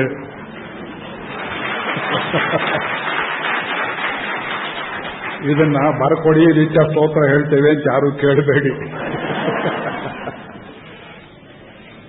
ನಮ್ಮ ಧಾರವಾಡದ ಆಕಾಶವಾಣಿಯಲ್ಲಿ MSK ಪ್ರಭು ಅಂತ ಒಬ್ಬರಿದ್ರು, ಒಳ್ಳೆ ಪ್ರೋಗ್ರಾಮ್ ಡೈರೆಕ್ಟರು. ಅವರು ಬಕ ಅನ್ನೋ ಹೆಸರಲ್ಲಿ ಒಂದು ನಾಟಕ ಬರೆದು ಈ MLA MP ಲೇವಡಿ ಮಾಡಿ ಬರೆದಿದ್ದು. ಬಕಾಸುರ ಅನ್ನೋ ಸಾಂಕೇತಿಕವಾದ ಕತೆ. ದಾದಾಗಿರಿ ಮಾಡೋದಂತ ನೋಡಿ. ಬೊಂಬಾಯಿಗೆ ಹೋಗಿದ್ದೆ 2-3 ಸಲ. ಒಂದು ದಿವಸ ಚೆಂಬೂರಿನಿಂದ ಏರೋಡ್ರೋಮ್ ತನಕ ಕಾರ್ನಲ್ಲಿ ಕರ್ಕೊಂಡೋಗಿ ತೋರಿಸಿದ್ರು. ರಸ್ತೆ ಎರಡೂ ಕಡೆ ಈ ಜಿಂಕ್ ಶೀಟ್ ಹಾಕೊಂಡು ಫುಟ್ಪಾತ್ ಎನ್ಕ್ರೋಚ್ಮೆಂಟು ಓಟ್ಸ್ಗೋಸ್ಕರವಾಗಿ ಶರದ್ ಪವಾರ್ ಅವರು ಸಿಕ್ಕವ್ರನ್ನೆಲ್ಲ ಕರ್ಕೊಂಡ್ಬಂದು ನಿಲ್ಲಿಸಿದ್ರು. ಆ ಶರದ್ ಪವಾರ್ ಅವರನ್ನು ಮುರಿದು ಬಾಳ್ ಠಾಕ್ರೆ ಅವರು ಅಷ್ಟೂ ಜನರ ಓಟನ್ನ ತಾವೇ ವಸೂಲು ಮಾಡಿದರು. ಅವನೂ ಬಕಾಸುರ, ಇವನೂ ಬಕಾಸುರ, ಒಬ್ರಿಗೊಬ್ಬರು ಪ್ರತ್ಯಕ್ಷ. ದುಡ್ಡು ಕೊಡ್ತೀಯೋ ಕೊಂದು ಹಾಕಿಬಿಡೋ, ಅದು ಕಂಡೀಷನ್. ನಿನ್ನೊಬ್ಬನ್ನೇ ಕೊಲ್ಲೋ, ಕುಟುಂಬವನ್ನು ಕೊಲ್ಲೋ, ಕೈಕಾಲು ಮುರಿಯಲೋ. ಇದು ಕಮ್ಯುನಿಸ್ಟರ್ ಮೆಥಡ್. ಟೆರರಿಸ್ಟ್ ದುಡ್ಡು ಬೇಕು, ಪ್ರಾಣನೂ ಬೇಕು, ಯಾವುದಕ್ಕೂ ಹೇಸೋನಲ್ಲ, ತನಗೆ ಅಧಿಕಾರ ಚೆನ್ನಾಗಿರಬೇಕು. ಅಂಥವರೆಲ್ಲ ಬಕಾಸುರ. ಅವತ್ತವರಿಗೆ MLA MP ಹೇಳ್ತಿರಲಿಲ್ಲ. ಇವತ್ತು ಪಾಳೆಗಾರರ ಬದಲಾಗಿ ಈ ಹೆಸರನ್ನು ಕೊಡ್ಬೋದು ನೀವು. ನಾನು ಹೆಚ್ಚು ಹೇಳೋಕೆ ಇಷ್ಟಪಡೋದಿಲ್ಲ. ಅದು ಬ್ರಾಹ್ಮಣರ ಅಗ್ರಹಾರ. ಏಕಚಕ್ರಪುರದಲ್ಲಿ ಕುಂಬಾರರು ಇದ್ರು, ಬ್ರಾಹ್ಮಣರು ಇದ್ರು. Self sufficient village. ವೇದವ್ಯಾಸರು ಮಧ್ಯದಲ್ಲಿ ಬಂದು ಪಾಂಡವರಿಗೆ ಶಾಲಿಹೋತ್ರ ಮಹರ್ಷಿ ಆಶ್ರಮದಲ್ಲಿ ಪರಿಚಯವಾಗಿ, ನೀವು ಮುಂದಕ್ಕೆ ಇಲ್ಲಿ ಹೋಗಿ, ಏಕಚಕ್ರಪುರ 4 ವೇದ ಓದೋರಿದ್ದಾರೆ ಅಂತ ಆಶೀರ್ವಾದ ಮಾಡಿದರು ಅಂತ ಒಂದು ಕಥೆ ಇಲ್ಲಿ ಬರ್ತದೆ. ಇಲ್ಲಿ ಬಂದರು, ಬ್ರಾಹ್ಮಣ ವೇಷದಲ್ಲಿ ದೇವರನ್ನು ನೋಡಿ ಬ್ರಾಹ್ಮಣರೆಲ್ಲ ಕರೆದ್ರು, ಕೂಸ್ಕೊಂಡು. ಯಾವ ಗೋತ್ರಪ್ಪ? ಯಾವ? ಪಾಂಡವರು ಗೌತಮ ಗೋತ್ರದವರು. ಜ್ಞಾಪಕ ಇಟ್ಕೊಳ್ಳಿ, ಪಾಂಡವರು ಗೌತಮ ಗೋತ್ರ, ಋಕ್ಷಾಯಕಾಧ್ಯಾಯಿಗಳು. ಒಂದೊಂದು ಮನೆಯಲ್ಲಿ ಅವರಿಗೆ ಆಹಾರವನ್ನು ಕೊಟ್ಟರು. ನಾವು ಹಾಗೆಲ್ಲ ಸ್ವೀಕಾರ ಮಾಡುವವರಲ್ಲ, ಏನಿದ್ರು ಭಿಕ್ಷೆ ಎತ್ತೇವೆ ಎಂದರು. ದಾನಗೇನ ಸ್ವೀಕಾರ ಮಾಡೋ ಕ್ಷತ್ರಿಯನಿಗೆ ದಾನ ಸ್ವೀಕಾರವಿಲ್ಲವಲ್ಲ, ಆದ್ದರಿಂದ ಭಿಕ್ಷೆ ಎತ್ತೇವೆ. ಎಷ್ಟೆತ್ತೀರಿ? ನಮ್ಮ 5 ಜನಕ್ಕೆ ನಮ್ಮ ಒಬ್ಬ ತಾಯಿ ಇದ್ದಾಳೆ, ನೀವೇನು ಪಾಂಡವರೇನು ಅಂತ ಕೇಳಿದ್ರು. ಪಾಂಡವರಲ್ಲ, ಪಾಂಡವರಿಗೆ ಸೇವೆ ಮಾಡ್ತಾ ಇದ್ದು, ಅವ್ರಿಗೆ ಅವ್ರ ಮನೇಲಿ ವೇದಪಾರಾಯಣ ಅವು ಇದು ಪೂಜೆ ಗೀಜೆ ಮಾಡ್ಕೊಂಡಿದ್ದು. ಪಾಂಡವರೆಲ್ಲ ಸುಟ್ಟೋದ್ರು ಪಾಪ, ಅನಾಥರಾಗಿ ಬಿಟ್ಟಿದ್ದೇವೆ, ಹೊರಗೆ ಬಂದಿದ್ದೇವೆ, ಅಯ್ಯೋ ಬದುಕೊಳ್ತೇವೆ. ಅಯ್ಯೋ ಪಾಪ ಪಾಂಡವರು ಹೋಗಿಬಿಟ್ರೆ ನೀವು ನೋಡಿದ ಧರ್ಮಾತ್ಮರು ಪಾಂಡವರಾಗೇ ಕಾಣ್ತೀರಪ್ಪ ಅಂದ್ರೆ ಇನ್ನೊಂದ್ಸಲ ಹೇಳ್ಬೇಡಿ ಆ ಮಾತನ್ನ ಎಂಬುದಾಗಿ ಎಚ್ಚರಿಸಿ ಊರಲ್ಲೆಲ್ಲ ಭಿಕ್ಷೆ ಇಡ್ತಾ ಇದ್ದಾರೆ ಪಾಂಡವರು. ಇದು 1 ತಿಂಗಳು 2 ತಿಂಗಳು ನಡೆಯಿತು. ಒಂದು ಬ್ರಾಹ್ಮಣನ ಮನೆಯಲ್ಲಿ ಆಶ್ರಯವನ್ನು ಪಡೆದಿದ್ದರು. ಆ ಆಶ್ರಯ ಪಡೆದಿದ್ದ ಮನೆಯಲ್ಲಿ ಸಾಯಂಕಾಲ ದೀಪ ಹಚ್ಚುವ ಹೊತ್ತಿಗೆ ಒಂದು ಗೋಳು ಧ್ವನಿ ಶುರುವಾಯಿತು. ಈ ಕಥೆ ನಾಳೆ ವಿಸ್ತಾರ ಮಾಡ್ತೇವೆ, ತುಂಬಾ ರೋಚಕವಾಗಿದೆ. ಆದಿಪರ್ವದಲ್ಲಿ ಎಂತೆಂಥ ಕಥೆಗಳು, ತುಂಬಾ ಸಂತೋಷವಾಗತ್ತೆ. ಅಂದ್ರೆ ಬಕಾಸುರನ ಕಥೆ ಸಂತೋಷ ಕೊಡ್ತು ಅಂತಲ್ಲ, ಇದ್ದದನ್ನ ಆ ಕಥೆ ಹೇಳೋ ಜಾಣ್ಯ ರೀತಿ. ಕುಂತಿ ಎದ್ದಳು. ಸೋಮವಾರ ರಾತ್ರಿ 9 ಗಂಟೆ 10 ಗಂಟೆ ಹೊತ್ತು ಅಂತ ಕಾಣುತ್ತೆ. ಮೆಲ್ಲಗೆ ಇಳಿದು ಬಂದ್ಲು ಮಹಡಿಯಿಂದ. ಆ ಮನೆ ಮುದುಕಿಯನ್ನ ಬ್ರಾಹ್ಮಣತಿಯನ್ನು ಕೇಳಮ್ಮ, ಯಾತಕ್ಕೆ ಕಳ್ತಿದ್ದೀರಿ? ಏನು ಹೇಳಮ್ಮ ನನ್ನ ಕಥೆಯನ್ನ? ನಮ್ಮ ಯಜಮಾನರು ನೋಡು ಎಲುಬುಗೂಡು ಹಂದರಾಗಿದ್ದಾರೆ, ನಾನು ಮುದುಕಿ. ಊರಿಗೆ ಬಂದು ಹಿಡ್ಕೊಂಡು ತಿಂತಿದ್ದ, ನಾವೆಲ್ಲ ಸೇರಿ ಒಂದು ಒಪ್ಪಂದಕ್ಕೆ ಬಂದಿದ್ದೇವೆ. ಪ್ರತಿನಿತ್ಯ ಮಹಾರಾಣಿಗೆ ಒಂದು ಗಾಡಿ ತುಂಬಾ, ಹೆಚ್ಚಿನ ಗಾಡಿ ತುಂಬಾ ಅನ್ನ ಹಾಕಿ, ದೊಡ್ಡ ಕೊಳಗಪ್ಲೆಯಲ್ಲಿ ಅನ್ನ, ಬೇಜಾರು ಮಾಡ್ಕೋಬೇಡಿ, ಅನ್ನ, ಪಾಯಸ, ಕೂಟು, ಹುಳಿ, ತೊವ್ವೆ, ಪುಳಿಯೋಗರೆ, ಪೊಂಗಲ್, ಸಕ್ಕರೆ ಪೊಂಗಲ್, ಪಂಚಾಮೃತ, ಏನೇನು ಬೇಕೋ, ಹಾಲು, ಮೊಸರು, ತುಪ್ಪ ಎಲ್ಲವನ್ನೂ ಇಟ್ಟು 2 ಎಮ್ಮೆಯನ್ನು ಕಟ್ಟಬೇಕು. ಹೆಚ್ಚಿನ ಗಾಡಿಯಲ್ಲ, ಎಮ್ಮೆ. ಯಾಕೆ ಎಮ್ಮೆ ಮಾಂಸ ಇಷ್ಟ ಅವನಿಗೆ. ಈ ಕಡೆಯಿಂದ ಒಬ್ಬ ಅದನ್ನು ಹೊಡ್ಕೊಂಡು ಹೋಗ್ಬೇಕು. ಒಂದು ಮನೆಗೆ ಒಬ್ಬ ಒಂದು ದಿವಸಕ್ಕೆ ಹೋಗ್ಬೇಕು. ಅವನ ಅನ್ನ, ಹುಳಿ, ಸಾರು, ಪಲ್ಯ ಎಲ್ಲ ತಿಂದು, ಎಮ್ಮೆಗಳನ್ನು ತಿಂದು, ಕೊನೆಯಲ್ಲಿ ಬಾಳೆಹಣ್ಣು ತಿಂದ ಹಾಗೆ ಗಾಡಿ ಹೊಡ್ಕೊಂಡು ಹೋದವನನ್ನು ತಿಂದು ತೇಗಿ ಅಲ್ಲಿಂದ ಒದ್ರೆ ಗಾಡಿ ಬಂದು ಊರೊಳಗೆ ಬೀಳ್ತಿತ್ತು. ದಿವಸಕ್ಕೆ ಒಬ್ಬನನ್ನು ತಿನ್ನು, ಒಟ್ಟಿಗೆ ತಿನ್ಬೇಡ ಅಂತ ಇದು ಒಪ್ಪಂದ ಮಾಡ್ಕೊಂಡಿದ್ದೇವೆ. ಇವತ್ತು ನಮ್ಮನೆ ಸರದಿ ಬಂದ್ಬಿಟ್ಟಿದ್ಯಮ್ಮ, ಏನು ಮಾಡಲಿ? ನೀನೇನ್ ಮಾಡ್ತೀಯ? ನಮ್ಮ ಯಜಮಾನ್ರಿಗೆ ಹೇಳಿದ್ರೆ ಕೇಳೋದಿಲ್ಲ. ನಾ ಹೋಗ್ತೀನಿ ಅಂತೇನೆ ಆ ಮುದುಕಿ ಹೇಳಿದ್ಲು. ಯಜಮಾನ್ರು ಹೇಳ್ತಾರೆ, ಇಲ್ಲ ಇಲ್ಲ ನಾನು ಹೋಗ್ಬೇಕು ಮೊದಲು, ಎಷ್ಟಿದ್ರು ಬ್ರಾಹ್ಮಣ ಶರೀರ ತ್ಯಾಗ. ಮುದುಕಿ ಹೇಳ್ತಾಳೆ, ನಾನು ವಿವರಿಸ್ತೇನೆ. ನೀವು ಹೋದ್ರೆ ನಾನು ವಿಧವೆ ಆದ್ರೆ ಮಕ್ಕಳನ್ನ ಹ್ಯಾಕ್ ಸಾಕ್ಲಿ? ವಿಧವೆ ಲೋಕದಲ್ಲಿ ಮಾಡೋದು ಕಷ್ಟ, ಮಹಾಭಾರತ ಕಾಲದಲ್ಲಿ ಕೂಡ. ಆದ್ರೆ ನಾ ಮೊದಲು ಹೋಗ್ತೇನೆ. ಅಯ್ಯೋ ನೀ ತಾಯಿ ಹೋಗ್ಬಿಟ್ರೆ ಮಕ್ಕಳನ್ನ ಹ್ಯಾಕ್ ಕಾಪಾಡಲಿ? ಮಗಳು ಹೇಳ್ತಾಳೆ, ನಾನೇ ಹೋಗ್ತೇನೆ. ಆ ಮಗುಗೇನು ಗೊತ್ತಿಲ್ಲ, ನಾನೇ ಹೋಗ್ತೇನೆ. ಸುಮ್ಮನೆ ಕೂತ್ಕೊಳ್ಳೋ, ಬಾಯಿ ಬಿಸ್ಕೊಂಡು ಹೋಗ್ತಾನಂತೀವ್. ಎಲ್ಲ ಅಡಗಿಸಿ ಕೂಡಿಸಿದ್ದಾರೆ. ಕುಂತಿ ಹೇಳಿದ್ಲು, ಇಷ್ಟೇ ತಾನೇ ಎಂದಳು. ನನಗೊಬ್ಬ ದುಷ್ಟ ಮಗ ಇದ್ದಾನಮ್ಮ, ಅವನ ಹೊಟ್ಟೆಗೆ ಏನು ಹಾಕಿದರೂ ತೃಪ್ತಿ ಆಗೋದಿಲ್ಲ. ಮಹಾಪ್ರಚಂಡ ಪುಂಡ ಅವನು. ನನಗೆ 4-5 ಗಂಡು ಮಕ್ಕಳು, ಒಂದು ಪಟ್ಟು ಬಿಡ್ತೇನೆ, ಏನಾರಾಗಲಿ ಪರವಾಗಿಲ್ಲ, ಧೈರ್ಯ ಮಾಡು ಅಂತ ಹೇಳಿದಾಗಿ ಆ ಬ್ರಾಹ್ಮಣ ಹೇಳಿದ, ನಾನು ಒಂದು ಪಶುವನ್ನು ಕೊಂಡುಕೊಂಡು ಗಾಡಿ ಕಟ್ಟುವಷ್ಟು ಹಣವೂ ಇಲ್ಲ ನನ್ನಲ್ಲಿ, ಇನ್ನೊಬ್ಬನು ಬಲಿ ಹಾಕಿದ ಪ್ರಾಣ ಬರುತ್ತೆ, ಏನ್ ಮಾಡಲಿ, ನೀವು ಅದೆಲ್ಲ ಯೋಚನೆ ಬೇಡ, ಆ ಪುಂಡ ಮಗನನ್ನ ಕೊಟ್ಟುಬಿಡ್ತೇನೆ ಕುಂತಿ ಒಡಂಬಡಿಸಿ ಮಲಗಿದ್ದ ಭೀಮನನ್ನು ಎಬ್ಬಿಸಿ, ಮಗು ಹೇಳೋ ಒಳ್ಳೆ ಸಮಾಚಾರ ಕೊಡ್ತೇನೆ, ಏನಮ್ಮ ಪುಷ್ಕಳ ಆಹಾರ ಸಿಕ್ಕಿದ್ದು ಕಾಣೋ ನಿನಗೆ ಅಂತ ಹೇಳಿ ಸ್ನಾನ ಮಾಡ್ಕೊಂಬ ಅಂತ ಹೇಳಿ ಮನೇಲಿ ಅಡಿಗೆ ಮಾಡು ಅಂತ ಹೇಳ್ತಾರೆ. ಅವರೆಲ್ಲ ಅಡಿಗೆಯನ್ನ ಸಿದ್ಧ ಮಾಡಿ ಏನು ಕೊಳದಪ್ಪಳಗಳಲ್ಲಿ ಪಾಯಸ ಹುಳಿ ಸಿದ್ಧ ಮಾಡ್ತಾರೆ. ಯಾವ ಹಿಂಗಾರು ಮನೆ ಮದುವೆಯಲ್ಲಿಯೂ ಅಂತ ವರ್ಜಿನ ಅಡಿಗೆ ಇಲ್ಲ.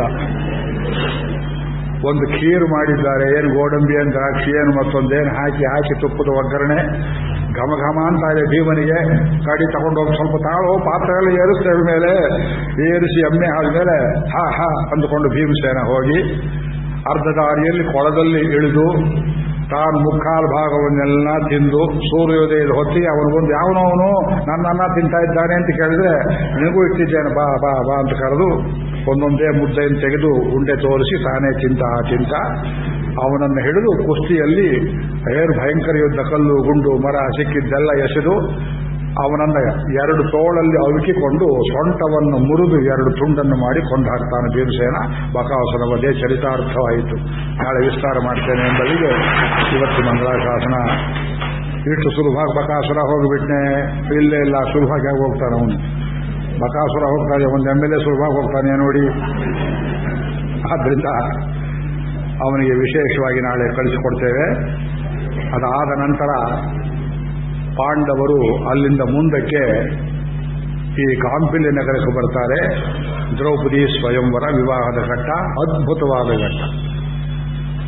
ಆ ಯಂತ್ರವನ್ನು ಮತ್ಸ್ಯಂತ್ರ ಭೇದಿಸುವ ಕಥೆ. ಕುಮಾರವ್ಯಾಸ ವೇದವ್ಯಾಸರನ್ನು ಮೀರಿಸಿ 17 ಪದ್ಯಗಳಲ್ಲಿ ದ್ರೌಪದಿಯನ್ನು ವರ್ಣನೆ ಮಾಡ್ತಾನೆ. ಅದು ಸುಮಾರು 10 ಪದ್ಯಗಳು ಸಭೆಯಲ್ಲಿ ಓದಬಾರದ ಶೃಂಗಾರಪೂರ್ಣವಾದ ಪದ್ಯಗಳು. 4-5 ಪದ್ಯಗಳನ್ನು ಮಾತ್ರ ಓದಿ ತೋರಿಸ್ತೇನೆ. ಅರ್ಜುನ ಬಿಲ್ಲೆದುವುದಕ್ಕೆ ಬಂದಾಗ ಬ್ರಾಹ್ಮಣರವನ್ನು ರೇಗಿಸ್ತಾರೆ. ಹಾಸ್ಯ ಪ್ರಸಂಗ ತುಂಬ ಚೆನ್ನಾಗಿದೆ. ಇವತ್ತು ಭಾನುವಾರ ಅಂತ ಬಂದಿದ್ದೀರಿ, ನಾಳೆ ಉದಾಸೀನ ಮಾಡಬೇಡಿ, ನಾಳೆಯೂ ಬನ್ನಿ ದೊಡ್ಡ ಸಂಖ್ಯೆಯಲ್ಲಿ, ಕೇಳಿ ಸಂತೋಷ ಪಡೋಣ. ಇಮಾಂ ಭಾರತ ಸಾವಿತ್ರೀಂ ಪ್ರಾತರುತ್ಥಾಯ ಪಠೇತ್ ಸ ಭಾರತ ಫಲಂ ಪ್ರಾಪ್ಯ ಪರಂ ಬ್ರಹ್ಮಾದಿ ಗಚ್ಚತಿ.